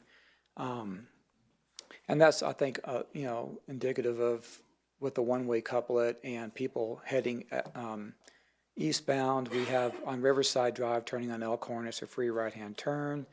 You're not having to go through a congested intersection at Moraine and Elkhorn anymore.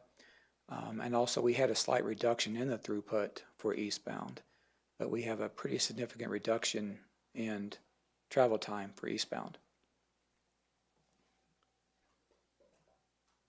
And to summarize, I know these are a lot of numbers up here, and we can dive into any of these specifically, but overall, the intersection traffic volumes have remained steady. The through volumes have increased on average about 17% for the whole system. Pedestrian volumes have increased 40% throughout the whole system, and travel times have reduced by about 17% on average for the whole system. So those are some high-level numbers of what's going on.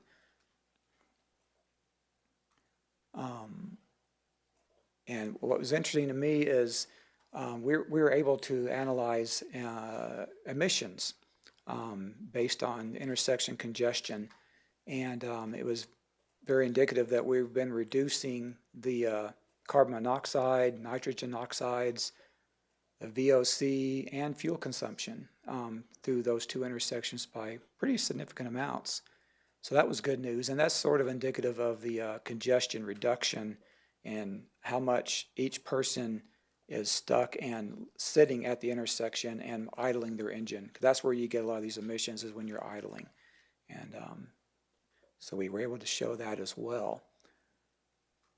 And then the last slide, some notable notes I want to mention real quick is we did see from the recent results of the 2025 Estes Park Community Survey that positive responses to traffic flow have improved from 29% in 2023 to about 49% in 2025. So we're seeing an upward trend in a positive response to traffic flow downtown. I think that's because of this. Estes Park Loop has opened up, and it's working really well, I think. Also, I want to mention this. I have to say this. In October, the American Public Works Association announced the downtown Estes Park Loop couplet as the winner of the state's transportation project for small communities, and also announced Greg Mahoen as the professional manager of the year associated with that project. So it got a lot of attention. And then last but not least, transit ridership on the Red Line, which I guess used to be called the Gold Trolley Route, increased by about 169% from 2016 to 2025. So we've seen a huge increase in that ridership.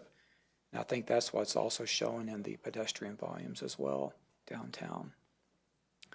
But at that point, I'll open up to questions. Do you have any questions, or do you want to delve into any of the parts of the study? So I know this isn't really part of the study, but one of the things that have changed for people coming from the Fall River area is coming into downtown. And it makes it probably more attractive than it used to be even to take Wonderview. Right. And unfortunately, I don't think we have any real statistics on that. It wasn't like the traffic coming from the west was the problem. It was never that. Right, yeah. So it's probably not that major an issue, but I would guess if I were a visitor here who had never been here before and I was staying up at the Elkhorn Lodge, I'd probably be kind of frustrated about how to get back to the east side of town. You'd figure it out eventually, but I live really close to the roundabout. I see people going around multiple times all the time. It just does happen. So I don't know. I guess the only point is to try to become aware of what impact that's having on that area west of downtown off of Elkhorn, off of West Elkhorn, and if that's having a significant impact on things.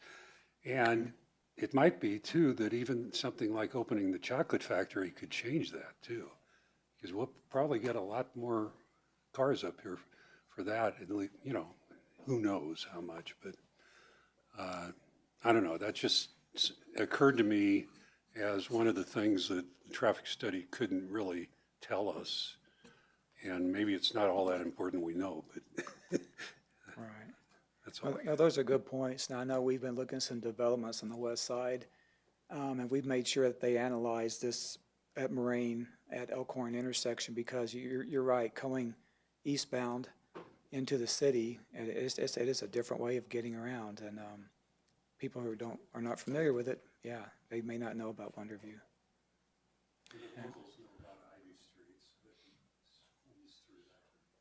Right.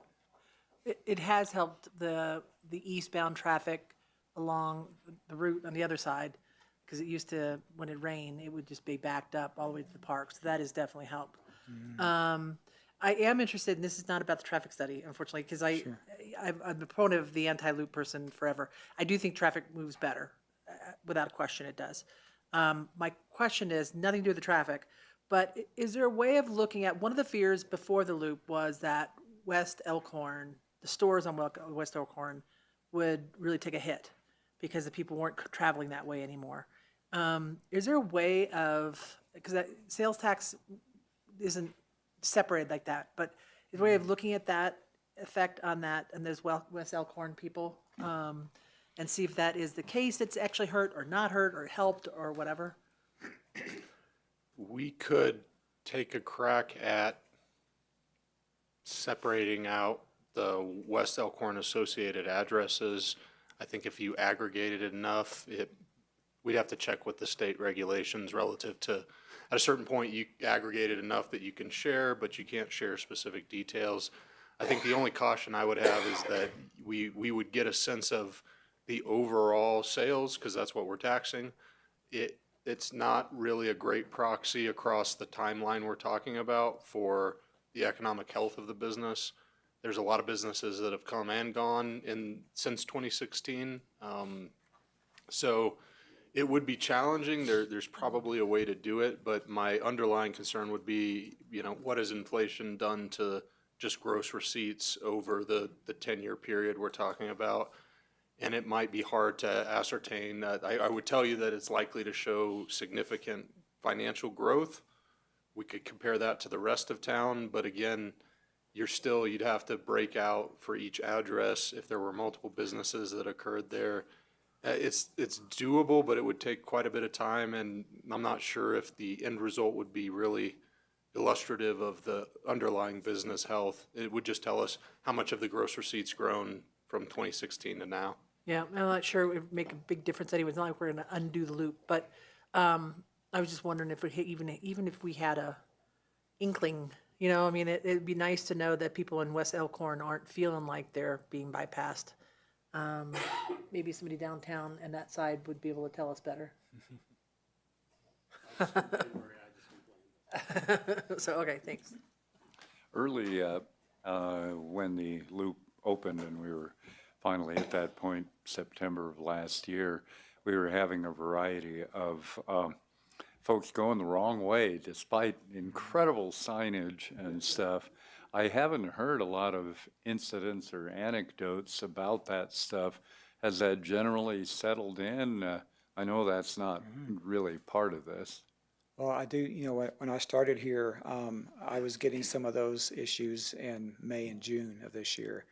And we kind of addressed some of that with some arrows in the pavements and some additional signage. We've still got some people who would knowingly go the wrong direction because they want to take a shortcut. Yeah.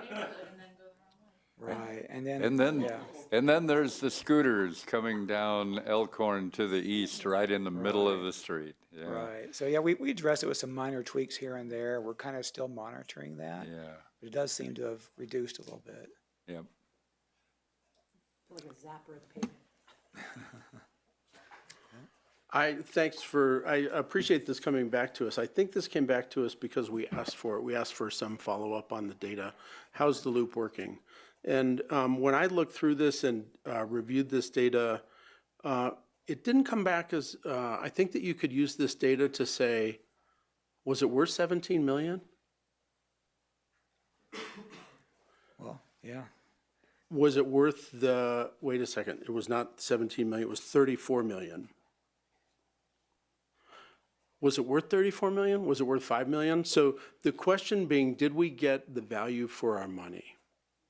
And for us to really look at this project through a reasonable, responsible, fiscally attentive lens, it would be to look at what was spent on this project and what the costs were.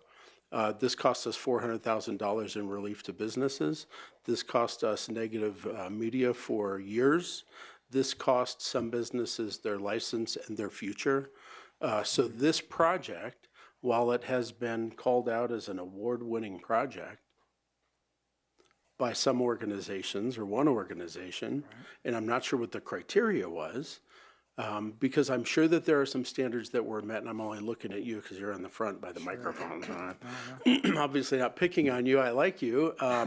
But I am pretty critical of this project because a lot of the concerns that were raised in the beginning by the community have come true.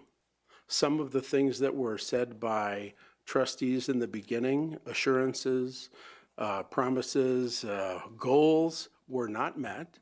And there is a level of accountability that is not being met by this limited data. And when I look at it, I wonder if saving a minute to drive through town was worth the 34 million. There are more cars going through, but people are still sitting in traffic. There are still complaints about Estes Park is so congested. And the piece of data that I don't see is the one where you get onto the, you have this idea that you're gonna go to the post office and drop off boxes, because you can't carry them all, so you have to drive them over. And instead of going that route that is pretty quick, you take a circuit and you go through multiple traffic lights. And it takes time, it takes energy. You have to plan that part of your day instead of making a quick trip.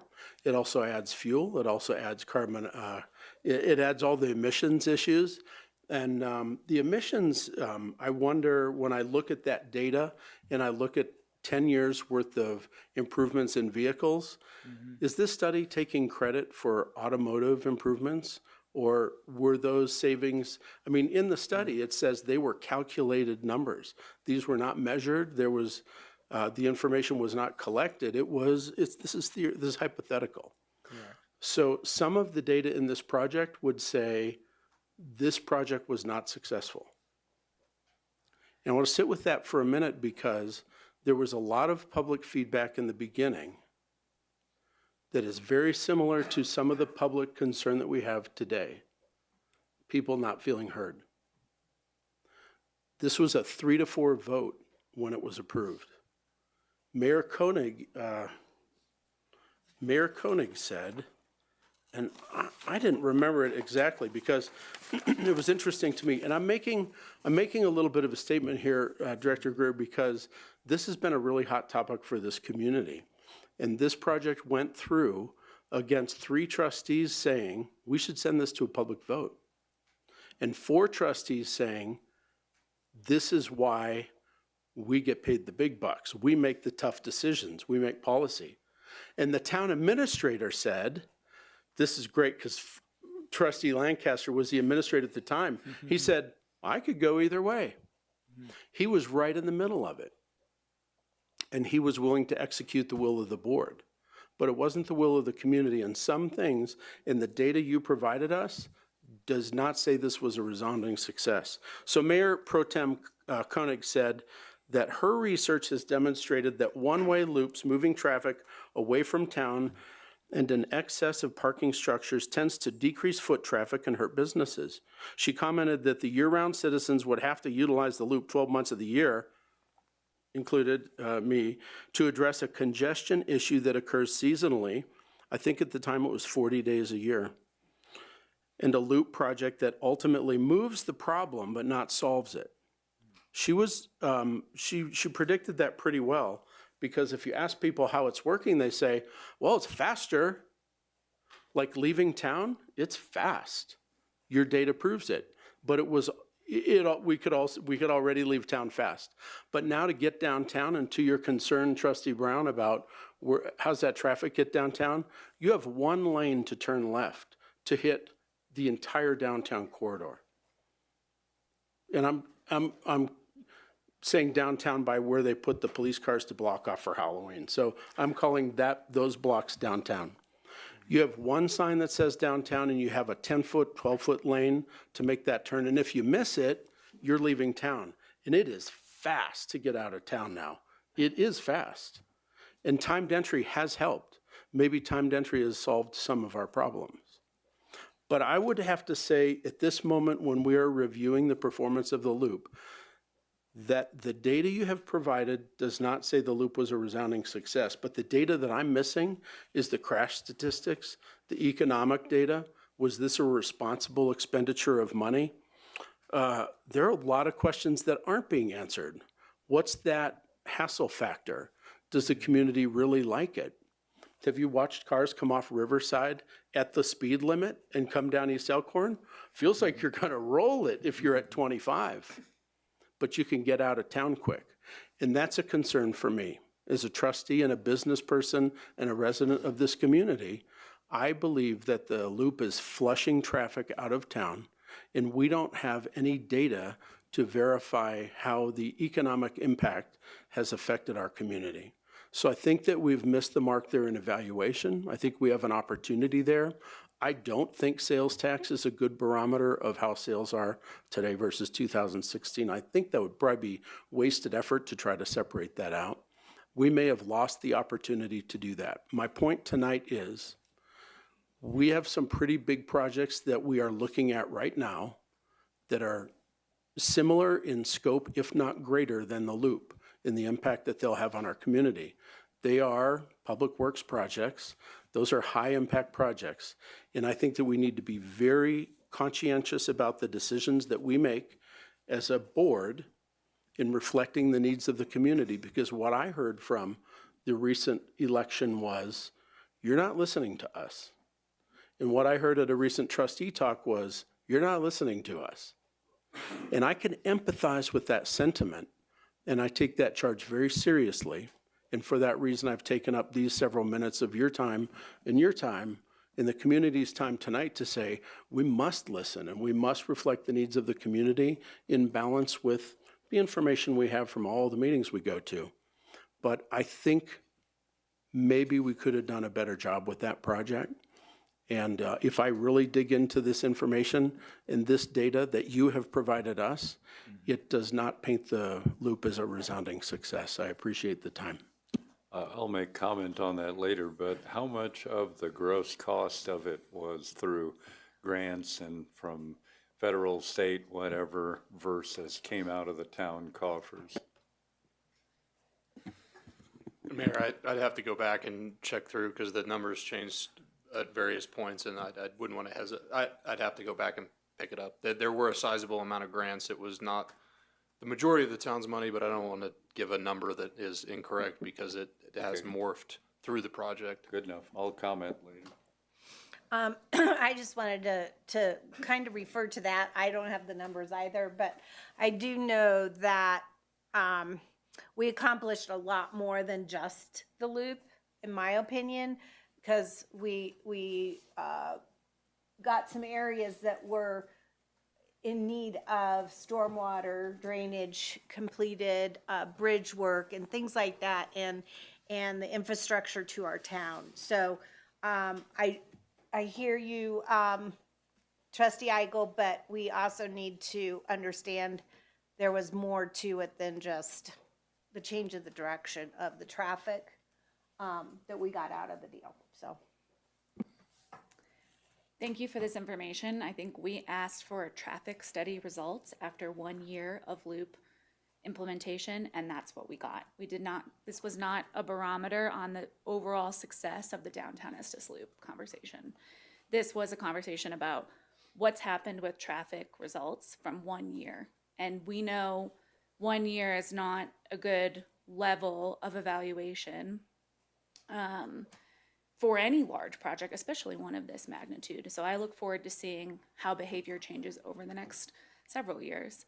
And I think there are other factors of success, some of which we've touched on here. And so if we were to really comprehensively look at an overall performance evaluation of the downtown Estes Loop, I think we're talking multiple years. I think we're talking multiple factors, and watching as behavior changes, watching as, the various outside, factors impact our community, like front range growth, like economic performance, things like that. So I for what we requested, which was a traffic study result, this was really helpful. It definitely corroborated some of my anecdotal observations, so I appreciate that. And I hope we continue to look at the different metrics on how this project performed and see how they can inform our decisions as a leadership team for other public works projects, certainly, and for other infrastructure investments that we have to make in order to address issues that don't just exist now, but will exist in the future. So I appreciate that. I definitely think it'll be interesting to see how things continue to move on. You know, yeah, we could talk for forever if we supported the loop or not, or if we found it beneficial or not. But I think for what we requested, I think it's one piece of the pie in determining, okay, how does this new traffic pattern impact traffic study, and how does this big infrastructure investment ultimately land us in a better position as a community for what, you know, resilience and economic growth and those kinds of things. So thank you for the report. Yeah, thank you. You did do what we asked. And I think the loop was successful. I think it went well. I'm not sure what the goals are that we didn't meet. I'd like to hear those specifically, what ones we weren't there, but look at the numbers, we're getting more throughput. I think the safety has increased, certainly coming the other direction is a lot easier. I don't think it's a good marketing for a visitor community that we're gonna make it difficult to people to get through our town and therefore they'll stay longer. That's an interesting marketing concept, but, so I don't think we're flushing people out of town, we're letting people do what they wanna do. I think the other things that are there, the aesthetics is a great improvement. That was ugly over there. There was the wall that fell down during the flood, you had broken down buildings, we haven't talked about the environmental cleanup. There was contamination where the donut shop was in that old gas station that had groundwater contamination. It was contaminating the area. We got that cleaned up. The investment of the town was actually fairly small. The prices got out of control on a federal project. A lot of it after the flood. You know, the initial design was done before the 2013 flood. And then the flood hit and we had to do a lot of flood mitigation, which if we hadn't done it with this, we would have to find ways to do all that flood mitigation downtown, replace those bridges and find other funding. And I can guarantee you it would have been a lot more of a match than what we had to put up with. We also gained control of West Elkhorn, which was, I think, was an advantage by trading that, by having the state devolve that and giving us credit for that. And having that control, I think, was a great advantage to us. You know, another thing people seem to have forgotten is when it first came up in 2012 and 2013, we were working on this. The original design was for a 2-lane road down Riverside and around the corner and avoiding downtown completely. That was changed after community input. After several community meetings, we did dot things in this room. We had good attendance and people wanted the 2-way loop. That was the preferred design from the citizens that came and participated in the meetings. I don't know what the design was for the people that didn't come. I'm sorry. Democracy is not a spectator sport. We can't guess what you want. If you weren't there, your voices weren't heard. Pretty simple. But for the people who came, the choice was clearly they wanted the loop. And, you know, when I said it could go either way, that was really, at the time, that was my role, and whatever the board wanted to do, we could make work. And it did, the prices got, was it worth whatever it was, 23 million? I don't know. I mean, that wasn't the original plan. It's hard to put the price on all these things. I think it was an improvement. I think it was a success. I think it was done well with a lot of difficulties. The other thing about that, the community was against it. I'm not buying that. From what we heard, it was pretty much split. There were a lot of people that were supportive of it. I mean, to offhand just say the community was opposed to this project is looking at it, a small section of the community. Everything that we did and we looked at, everything I heard, it was not real strong one way and real strong the other. I'd say it was pretty much 50-50. But I would not say that the community was totally against it or totally for it. People don't like change. You know, I remember when people hated Safeway going in, and there was a great article that came from the newspaper about in the 40s when they paved Elkhorn, and there was a big uproar about how terrible that's going to be and change the character of Estes Park because we're going to pave the road. We're not the kind of town that has paved roads. I mean, it's a change. I think it was for the better. I think it's looking good. I think there'll be some adjustments there. But overall, I think it was a good project, and I think this shows it from the numbers that you put out there. And I think it's time we move on. You know, it's done. It's there. We're not going to take it out. The one thought that is interesting about the economics on that end, one of the things, though, it gets complicated. The church shops were still there then in 2016. So we had a number of stores that aren't there anymore. And what replaced them isn't generating any revenue yet. So to try and make those adjustments would be tough. It would be an interesting number to see that, but there's all those variables that make it tough. I'm not sure, as much as I'd love to see it, I'm not sure it's worth staff spending the time and trying to dig into that. But just wanted to mention the church shops, because there are quite a few stores in there that are now gone. So that's it. Good job. Thank you. And you gave us exactly what we asked for. Mayor, real quick, I do have two items. The third memorandum of agreement modification, 6 reimbursement modification on November 17th, 2022, has that town share at 5.71 million, of which 4.2 million was the CDOT funds provided to the town as we took over responsibility for maintenance of West Elkhorn. CDOT share was at 1.58 million, and the Federal Lands Access Program share was at 34.71 million. I will also note in the strategic plan, and this is where staff could use some feedback and input, your objective 3A1 is to begin evaluating traffic flow and business impacts upon completion of the downtown Estes Loop. We've got the traffic flow data. The business impacts data is challenging. For all the reasons that have been mentioned. If the board has thoughts or ideas on what you would like staff to pursue in that area, we're happy to do so. This is a recurring objective. We'll see this again next year. That would be helpful at this time too, as we're trying to sort out, is there something that we can do at this point that would accurately reflect that impact? Because really the best source of data we have, really the only source of data we have without engaging an outside party, a consulting economist, is that sales tax data, which is imperfect for all the reasons that have been mentioned, probably the most severe of which is it does not reflect the underlying health of the businesses. Oh, thanks. That's close to what I remembered as I studied it before I took office here, that from a town coffers standpoint, it was a fairly small amount of the overall project, but there were a lot of stuff that wasn't the loop. It was those other mitigation, corrections, improvements, build-outs and stuff too. Thank you. Bill. Yeah, I think what was most interesting to me about this was the dramatic increase in pedestrian traffic at those intersections. And it would be very interesting to know what our parking capacity was back in 16 compared to now. You saw the huge increase in the use of the trolleys, and it's hard to know which created the increase in the pedestrians. Was it the trolleys? Was it the ease of getting into downtown? Was it the ability to get a parking space when you otherwise might not have? So it is a little complicated to try to make sense out of what did that.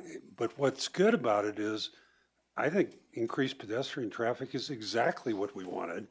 And we got that from a combination of things, I think, not just the loop, but the loop was part of it. Probably paid parking was part of it.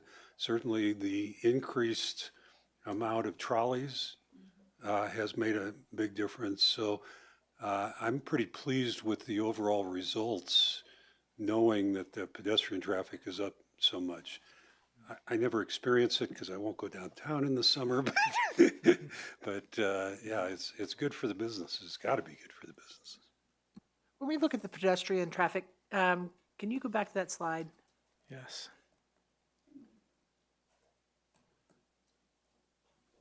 Okay. So in trying to evaluate the businesses on West Elkhorn, do we look at pedestrian traffic on West Elkhorn versus East Elkhorn, or the change there? Yeah, we just Just did the intersection. total intersection crossings in So all I would directions. just wonder if the next time we would do this, is that if we would look at also the West Elkhorn pedestrian traffic. Because if that's decreased or not going up as much as the East Elkhorn, that might be a little bit of a factor that looks at the change. Because when this all happened, my idea of the loop, and I was at that meeting, was to go straight through town and come back on Wonderview. And that way we would have taken both East and Elkhorn up versus possibly decreasing West Elkhorn. So I think it'd be interesting to see if that pedestrian traffic increases at the same rate. Maybe it does, but on the West Elkhorn versus the East Elkhorn and at the intersection. So that would be my thought. We can dive into that. I know in 2016, there's limited data collected on the pedestrians, but maybe we can look back on the reports and see, what was just going towards West Elkhorn. And that's what I'm really wanting to do too, is find out some input of, how often would you like this to come back to be studied and evaluated? Do you want us to expand it down to the roundabout for the next study? Looking for some input for future analyses and what maybe we can include and not include. I opened this up, so I want to, and I've been encouraged by the variety of statements that other trustees have made in perspectives. I'm getting better at listening to other perspectives, and I have to compliment the loop on that, at the Donut House, that roundabout, boy, I can just bust through there at 60 and get right up a Moccasin bypass. You don't even have to stop if you have, if you time it right, you can leverage the loop to be effective in some travel. So there are some advantages to the loop, there is no doubt. We did improve on infrastructure in the community in areas we might not have had the opportunity to before. There are some advantages. I am not 100% negative Nelly on this, but I am critical of some things that are day-to-day impacts on people who use it, who are new to it. There are people who are new every 3 days trying to figure out how's a roundabout work, but once you figure it out, there's a way to make it work, just like before we had that. So I'm not sure that there is a good way or a value in continuing to evaluate the economic or the impact of the loop on the community. As one who has asked for some follow-up on this, having this conversation, being on the record with concerns, as some of the triumphs have been brought forward by trustees and some concerns as well. I think that there's some value as we refer back to this. Maybe an experiment by CDOT with one-lane roads in a small mountain community. I know my bias continues to show through this subject, but I hope that you also hear that there are parts of this that I appreciate and I think are improvements to our community.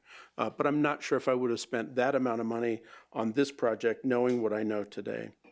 And we have not adjusted for the timed entry impact on all of this information, which has had a significant impact.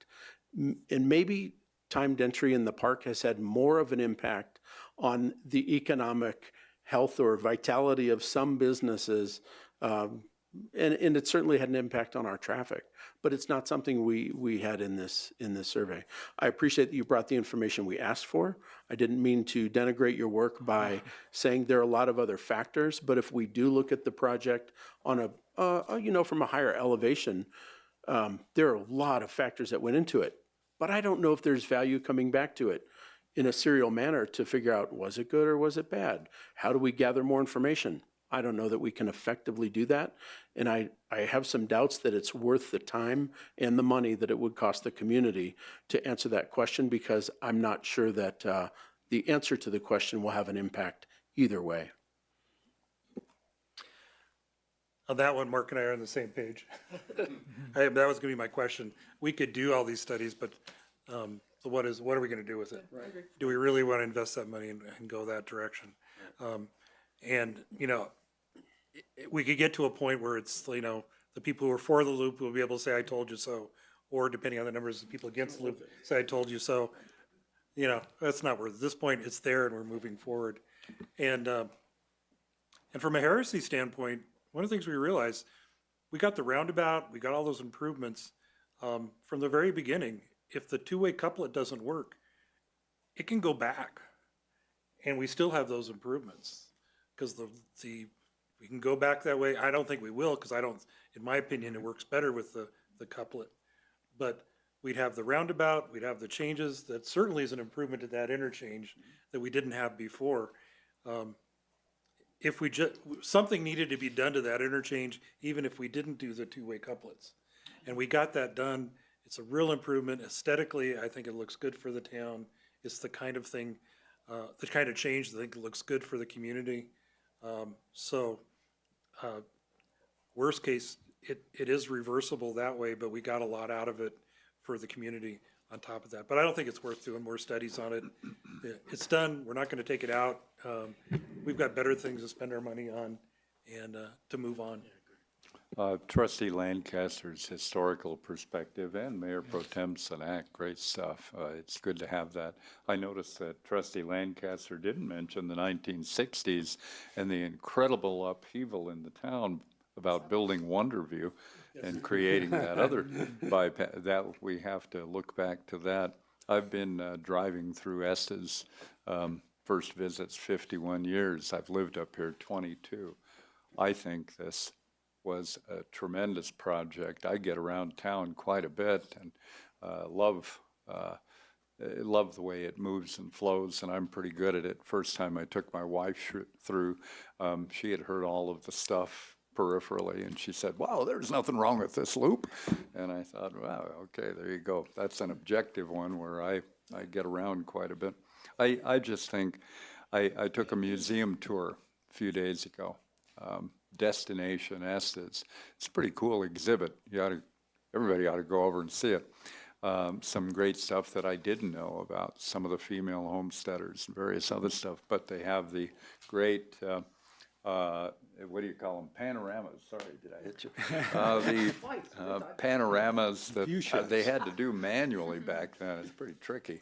But if you look at them and the explosion between, 1904 and 1924 and 1934 and the different changes, well, it's nothing like the explosion that we probably had from the 40s or 50s on with the amount of building and houses and all the things that we've added in the last 70 or 80 years. But I think the Wonderview thing was a quantum leap in the navigability of Estes. I think the loop and the associated other stuff, quantum leap. Look back on it from that perspective of 40 or 50 years from now, and transportation will change. Bill loves to make a little bit of humor at my expense, but regardless of that, we've created something much better. I would do it again, although I have said I would probably have voted to take it to the people at the time. So, and I know there's other alternatives and other designs that were being played with out there. And Trustee Brown does not want to make the, let me have the last word. We'll turn it over to Well, I just wanted to say, you asked about expanding the study in the future. I think that would make a lot of sense insofar as we know what's happening with the loop. We're not sure about the roundabout because it didn't cover that.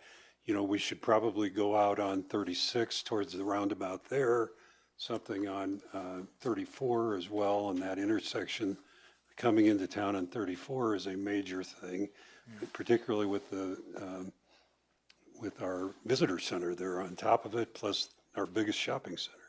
So I just think it would probably behoove us to expand the scope of this traffic study for future use, not so much for evaluating the loop. Yeah, that's looking forward, so it's not the old fire sign theater, forward into the past. Yeah, we don't want to go into, let's go forward. Thanks. David, I think everybody has thanked you profusely. I do too. Great stuff. Thanks for the insight. You got to come in and kind of the almost aftermath of it. You lucky guy. I got to miss all the mess. Yeah. Well, thanks very much. Thank you. We have to look at study session items or future items. Mayor, we were scheduled to come talk to you on November 25th about the commercial loading permit postseason assessment. Our meeting, the last session with the postal contractors sort of rendered that moot for now. I would propose that we move that to approved unscheduled, and we can bring that back in the late winter, early spring as we hash out what next season's going to look like with regard to our interactions and how we figure out a middle ground with our postal carriers. I'm good with that. I saw Trustee Hazelton nodding. And then have two items to consider for addition. Development code update, engagement summary, so a summary of the public engagement for January 27th. And then the fire district has reached out requesting a joint session on the wildfire resiliency code that's coming from the state, targeting mid to late January. If the board approves, we'll work with the fire district to schedule that meeting as a special session, joint session of the boards. All good. Trustees, anybody have anything they want to bring forth? I'd like to have a study session on growth management areas, and this kind of relates to our discussion, I guess I was on the 14th about, or maybe it was the 28th. About the annexation policy and whatnot. It's interrelated, and I know that we're different than down there, but, I've talked to Trustee Lancaster about this before, and I think we both seem to think that it might have some merit for Estes Park, getting the county to agree to it. Who knows what's involved there, but I think it would be useful.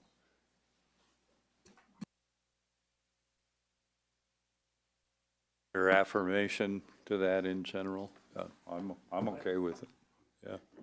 All right. That being said, did you have another question? No, just is the board okay with continuing to pursue forward with that annexation policy? That is on your end of year objectives for the town board, recognizing that we can come back and reassess that and integrate that into a future conversation if we want to advance with a growth management area.